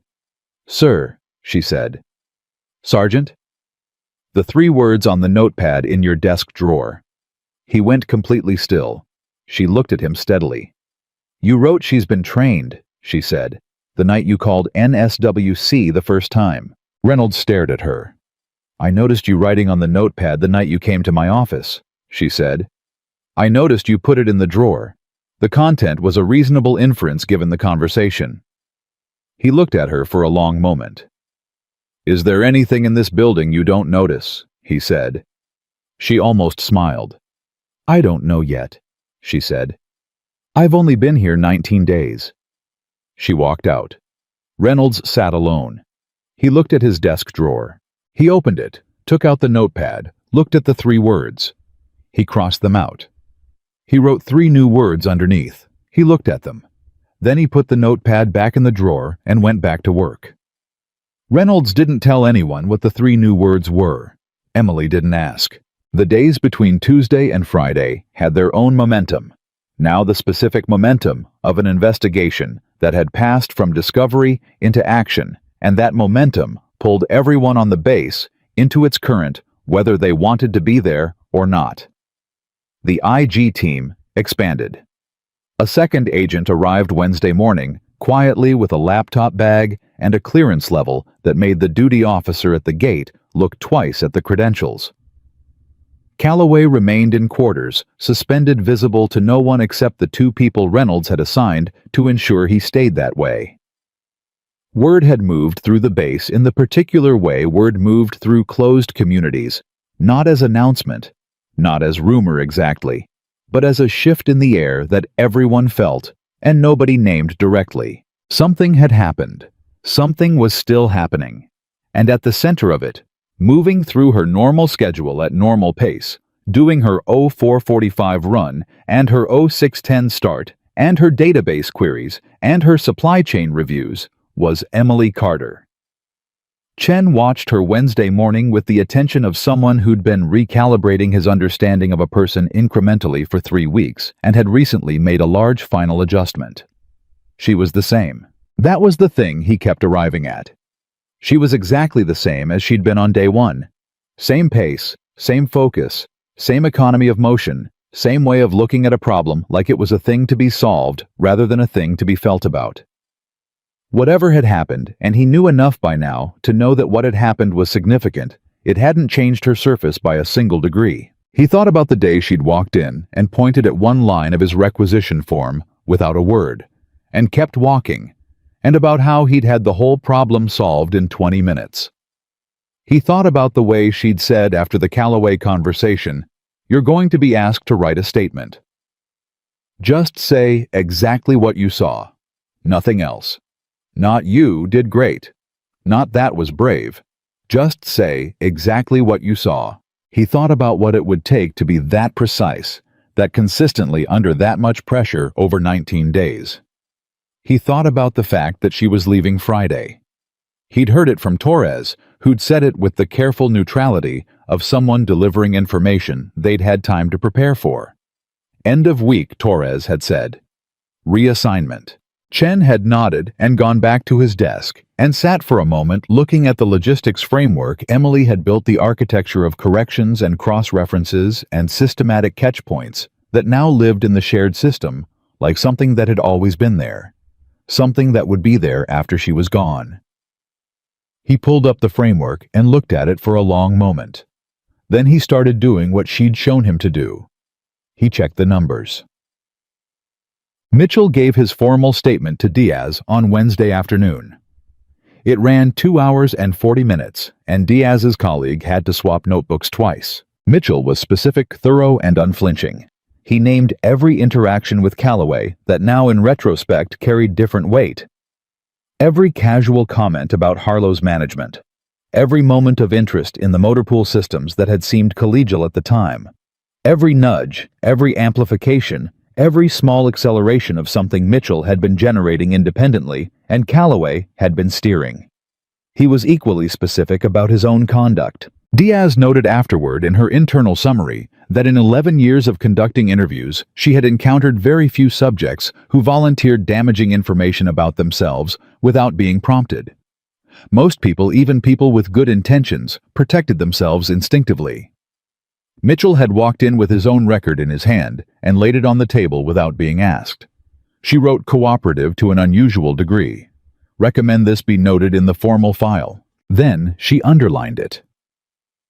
Brewer found Emily in the supply office Thursday morning. He closed the door, which he hadn't done since the morning he'd sat across from her, and told her Mitchell was being set up. She looked at him and waited. "He wants to talk to you again," Brewer said. "Tonight. Not in the vehicle bay this time." "Where?" "Wherever you pick." She thought for a moment. "The Perimeter Road," she said. 1800. Brewer nodded. He started to leave. "Brewer," she said. He stopped. "How's he doing?" she said. Brewer looked at her for a moment with an expression she could read now she'd had 3 weeks to learn his register, and this one was the expression of a man who was careful with words because he'd seen what happened when you weren't. "He's doing the thing where you face something directly instead of moving around it," Brewer said. "It's not comfortable, but it's real." She nodded. "Good," she said. He left. She turned back to her screen. The supply chain review on her monitor was the last item on the list Torres had approved before end of week. She'd finish it today, hand it over to Chen this afternoon, walk him through the transition notes she'd already prepared, and by Friday morning, the logistics operation of Camp Tidewater would run without her as well as it ran with her. Better maybe because the systems she'd built didn't depend on her being in the room. That was the whole point. She typed a figure into a cell. The formula resolved cleanly. She moved on. The Perimeter Road at 1800 had the quality of late-day coastal California light. Not that she was cataloging it, but the body knows when the air changes temperature and the day is shifting into something quieter. Mitchell was already there when she arrived, walking the road slowly, his hands in his jacket pockets, his posture, the posture of a man who'd spent the last 3 days doing something hard internally, and had come out the other side of it into a new kind of tired. She fell into step beside him. Neither of them said anything for a minute. It wasn't uncomfortable. It was the silence of two people who'd been through enough together that silence didn't require filling. "I gave my statement yesterday," he said. "I heard. 2 hours 40 minutes. I heard that too." He glanced at her. "Good or bad that it went that long?" "Good," she said. "It means you were thorough." He nodded, looked at the road. "I named everything I could remember," he said. Every interaction with Calloway that looked different in hindsight. Every time he said something about you that landed on ground I'd already prepared. He paused. "I said that in the statement, that I'd prepared the ground." "You told Diaz that?" "Verbatim." She walked beside him for a moment. "Ryan," she said. He looked at her. It was the first time she'd used his first name, and the effect was visible, not dramatic, just a small shift, the shift of a person who'd been addressed in a new register and was recalibrating. "You've been punishing yourself since Tuesday," she said. "I've been accurate about what I did. Those aren't the same thing." She held his gaze. "Accuracy is useful. Punishment is just accuracy that won't stop after it's already been received." She kept walking. "You've received it. Move." He was quiet. "That easy," he said. "I didn't say easy. I said move." He looked at the road. "Where?" he said, and it was such a genuine question, not rhetorical, not self-pitying, just a man asking a real question about direction, because the old direction had turned out to be wrong, that she stopped walking. He stopped too. She turned to face him. "You're a good NCO," she said. "That's not a consolation prize. It's a fact. You know how to build soldiers, how to maintain unit cohesion, how to hold a line when things get hard. Those are real skills that real people count on." She looked at him steadily. "What you don't know how to do is look at someone who doesn't fit your existing category and stay curious instead of threatened. I know that now, he said. Then that's where you go, she said. You take what you're good at and you add what you just learned and you do the job better than you did it before. That's the only version of accountability that actually costs something. He held her gaze. The performance review, he said, in my file. Will be the most honest thing in your file, she said, which makes it the most valuable. Mitchell was quiet. He looked at something past her shoulder, then back at her. You're leaving tomorrow, he said. Yes. Walsh. Yes. He nodded slowly. Is it the right call? He said. She was quiet for a moment. There's a mission that needs doing, she said. That's not what I asked. She looked at him. It's the right call, she said. He studied her face. You sure? I'm sure it's the right call, she said. I'm less sure it's the easy one. He looked at the road again. Is there a difference? He said. Always, she said. They walked the rest of the road in silence. Not the silence of two people who'd run out of things to say. The silence of two people who'd said the things that mattered and were letting them sit where they'd landed. At the end of the perimeter road, where it bent back toward the administrative buildings, Mitchell stopped. Carter, he said. She stopped. If someone pours a drink on you wherever you're going next, he said, I hope they have better sense than I did. It was not quite a joke and not quite an apology, and somehow it was both. And Emily looked at him for a moment and felt something loosen in her chest that had been braced since the first day she'd walked through the gate. If they do, she said, I'll handle it. He nodded once. She walked back toward the base. He stood at the end of the perimeter road and watched her go, and he thought about 20 years of movement and loudness and forward momentum, and about what it had taken specifically exactly the precise sequence of events to make him stand still long enough to see something clearly. He thought it had probably cost exactly what it needed to cost. He walked back to his quarters. He slept better than he had in weeks. Thursday evening, Reynolds called Emily for the last formal meeting. It was not in his office. He'd sent word through Torres that he'd like to meet in the conference room, the same room where she'd briefed the IG team, the same room where the investigation had formally transferred from her hands into the institutional machinery that would carry it forward. She came in at 1900 and found Reynolds there, and Torres and Diaz and the civilian from the IG's departmental office, whose name she'd learned was Hargrove. They were sitting around the table, without the investigative materials, without laptops or notebooks, or the working posture of people still in the middle of something. They were just sitting there. Reynolds gestured to the chair. She sat. This is informal, Reynolds said. All right, she said. The investigation is proceeding, Diaz said. Calloway will face charges under the UCMJ.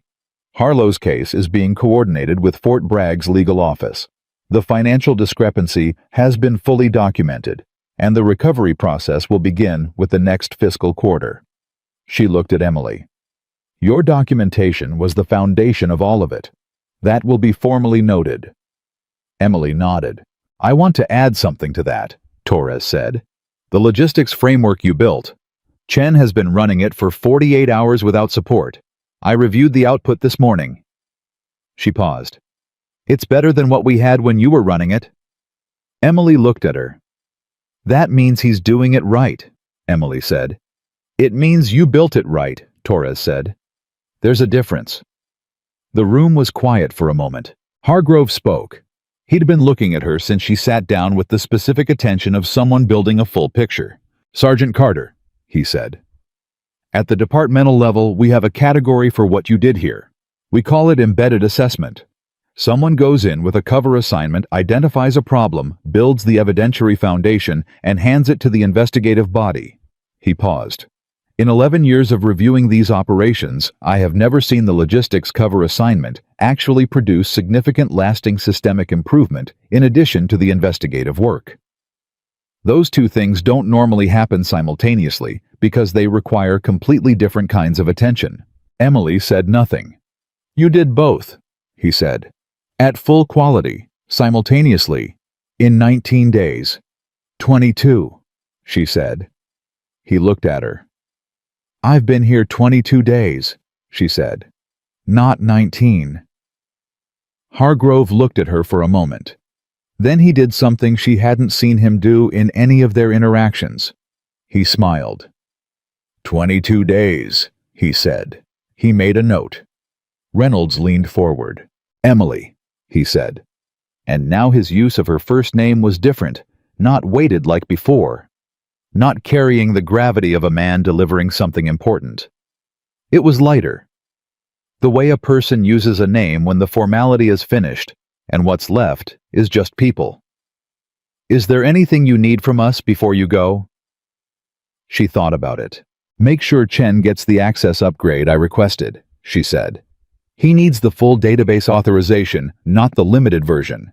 He'll do more with it than anyone expects." "Done," Torres said. "And the vehicle maintenance schedule, Mitchell's team should review the updated version before the next deployment cycle. There are 3 vehicles that the old schedule was clearing that the new data flags for additional inspection." "I'll make sure he has the updated documentation," Torres said. Emily nodded. She looked at Reynolds. "The notepad," she said. The room was still. Reynolds looked at her steadily. "The 3 new words," she said. He held her gaze. Torres and Diaz and Hargrove were watching this exchange with the attention of people who could feel something specific happening and couldn't identify exactly what it was. Reynolds reached into his jacket pocket. He'd brought the page. He'd torn it from the notepad, folded it once, and put it in his jacket pocket at some point in the last 2 days. He hadn't entirely known why until this moment. He slid it across the table. Emily picked it up. She unfolded it. She read the first 3 words she's been trained crossed through with a single line, and then the 3 words below. She read them twice. She folded the paper back along its crease. She held it for a moment. Then she looked up at Reynolds. "Sir," she said. Her voice was exactly as level as it always was, but something underneath it, something in the register below the professional surface, carried the weight of a person receiving something they hadn't expected and had no ready category for. "Keep it," Reynolds said simply. She put the paper in her jacket pocket. She stood. The 4 of them stood with her. Reynolds extended his hand. She shook it. He held on for a moment longer than a standard handshake. "Good luck," he said. "Thank you, sir." She shook Torres's hand and Diaz's and Hargrove's, and then she walked out of the conference room for the last time, and the door closed behind her, and the 4 people inside were quiet for a moment. Hargrove looked at Reynolds. "What did you write?" he said. Reynolds sat back down. "Something true," he said. Hargrove looked at the closed door. He nodded once. He didn't ask again. Friday morning, 4:45. Emily ran her perimeter route for the last time. 4.5 miles. No music.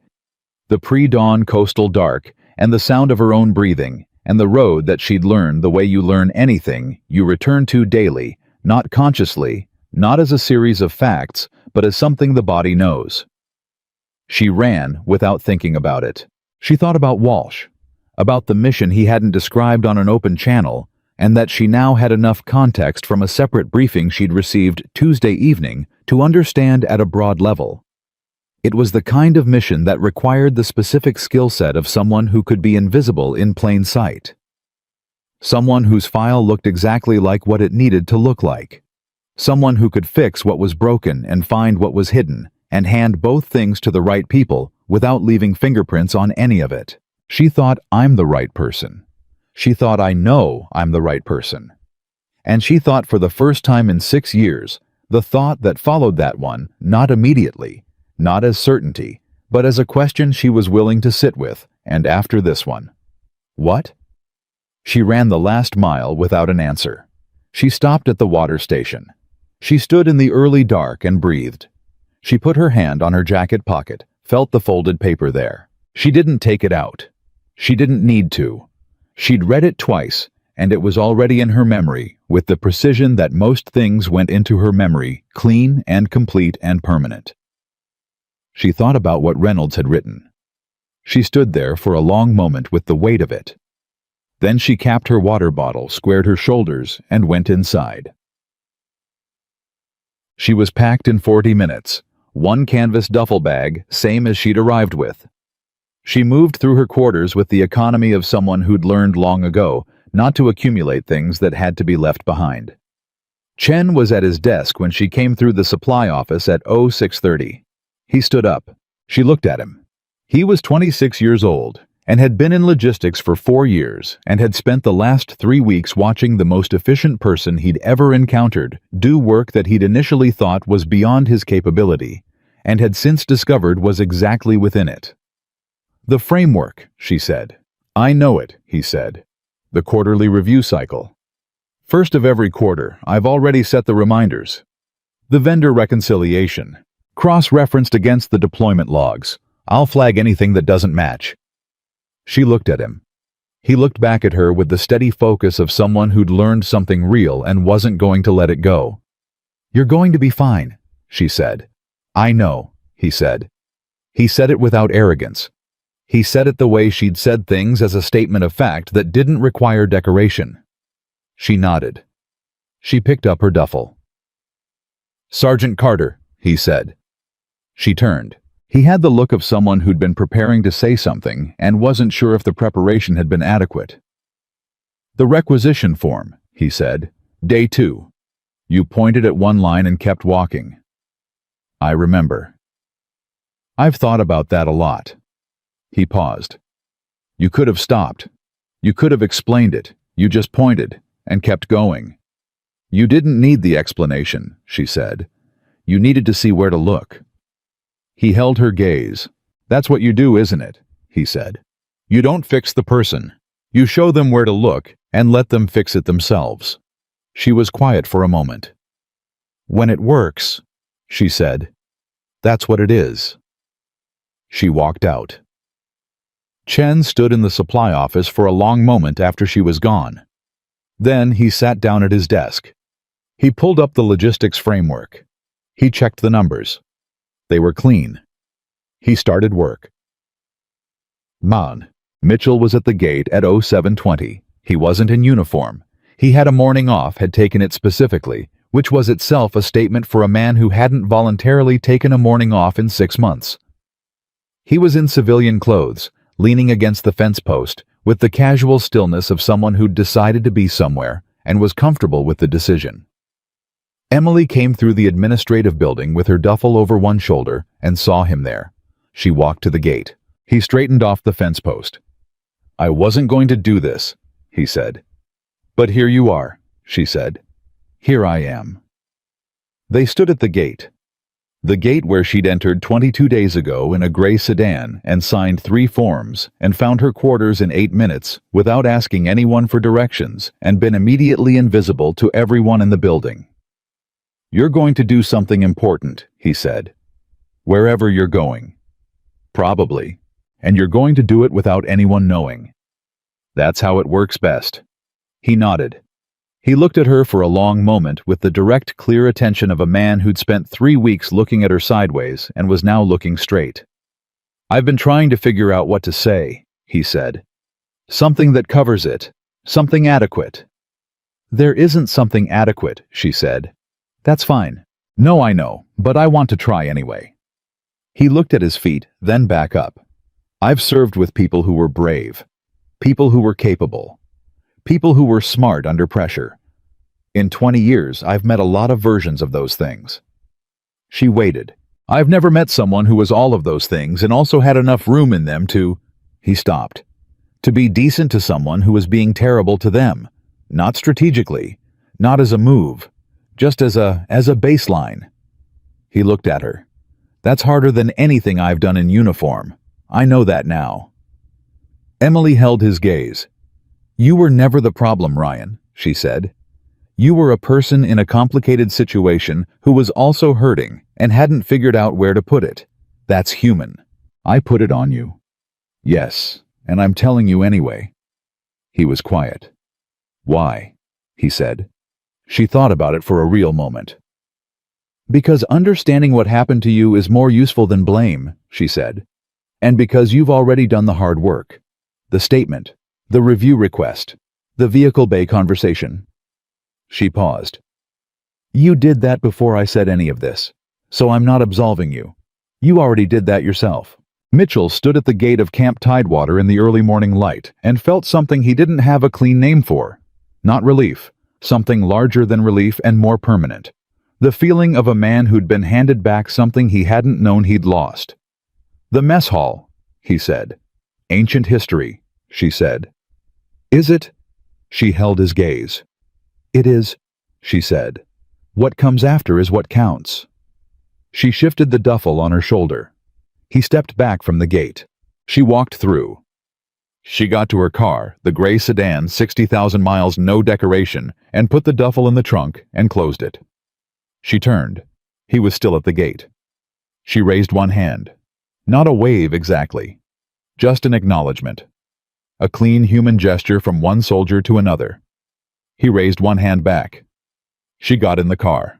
She drove through this gate and onto the base road, and in the rearview mirror, Mitchell was still standing there, a figure in civilian clothes at a military gate, standing straight and still and watching her go. She turned onto the main road.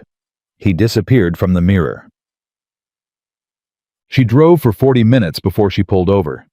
Not because anything was wrong with the car. Not because she was lost. She pulled over because her hand was on the pocket of her jacket where the folded paper was, and she needed to stop moving for a moment. She took the paper out. She opened it. She read Reynolds's 3 words one more time. The first 3 she's been trained crossed through. The 3 below in the same handwriting but written differently. Written with the deliberateness of someone choosing exactly the right words for exactly what they meant. She knows herself. Emily sat in the parked car on the coastal California road and held the paper. She thought about the question she'd run with that morning and hadn't answered. After this one, what? She thought about Chen checking the numbers at 0630. She thought about Mitchell at the gate. She thought about Reynolds, who'd written 3 words the night he'd first suspected what she was, and then crossed them out, and written 3 more after 22 days of watching her work. Because the second 3 were more true than the first. And he was the kind of man who needed his notes to be accurate. She knows herself.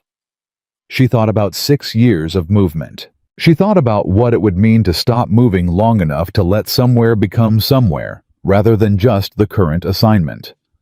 She thought about whether she was capable of that. She didn't know. But she thought, and this was new. This was different from the calculations she'd done in every other place she'd been. She thought she might want to find out. She folded the paper. She put it back in her pocket. She pulled back onto the road. She drove toward Coronado. She drove toward Walsh and the mission, and the next version of the work that needed doing because that was real and important, and she was the right person for it. She'd go. She'd do it exactly right. She'd hand it to the right people at the end, and she'd leave it clean. And when it was done, when this one was done, she was going to ask a question she hadn't asked in 6 years. Not where do I go next, but where do I stay? Because the kind of person who notices everything and fixes what's broken and protects people who don't know they're being protected, that kind of person deserved a place that was hers. Not an assignment, a home. She kept driving. The road was straight, and the morning was clear, and somewhere ahead of her the work was waiting, and she was ready for it, and she was something she hadn't been in 6 years. She was ready for what came after it, too. That was enough. That was everything. The woman nobody looked at twice was exactly who she'd always been. And now she knew with the clean certainty of someone who'd finally read their own file all the way to the end that it was the most powerful thing she'd ever carried.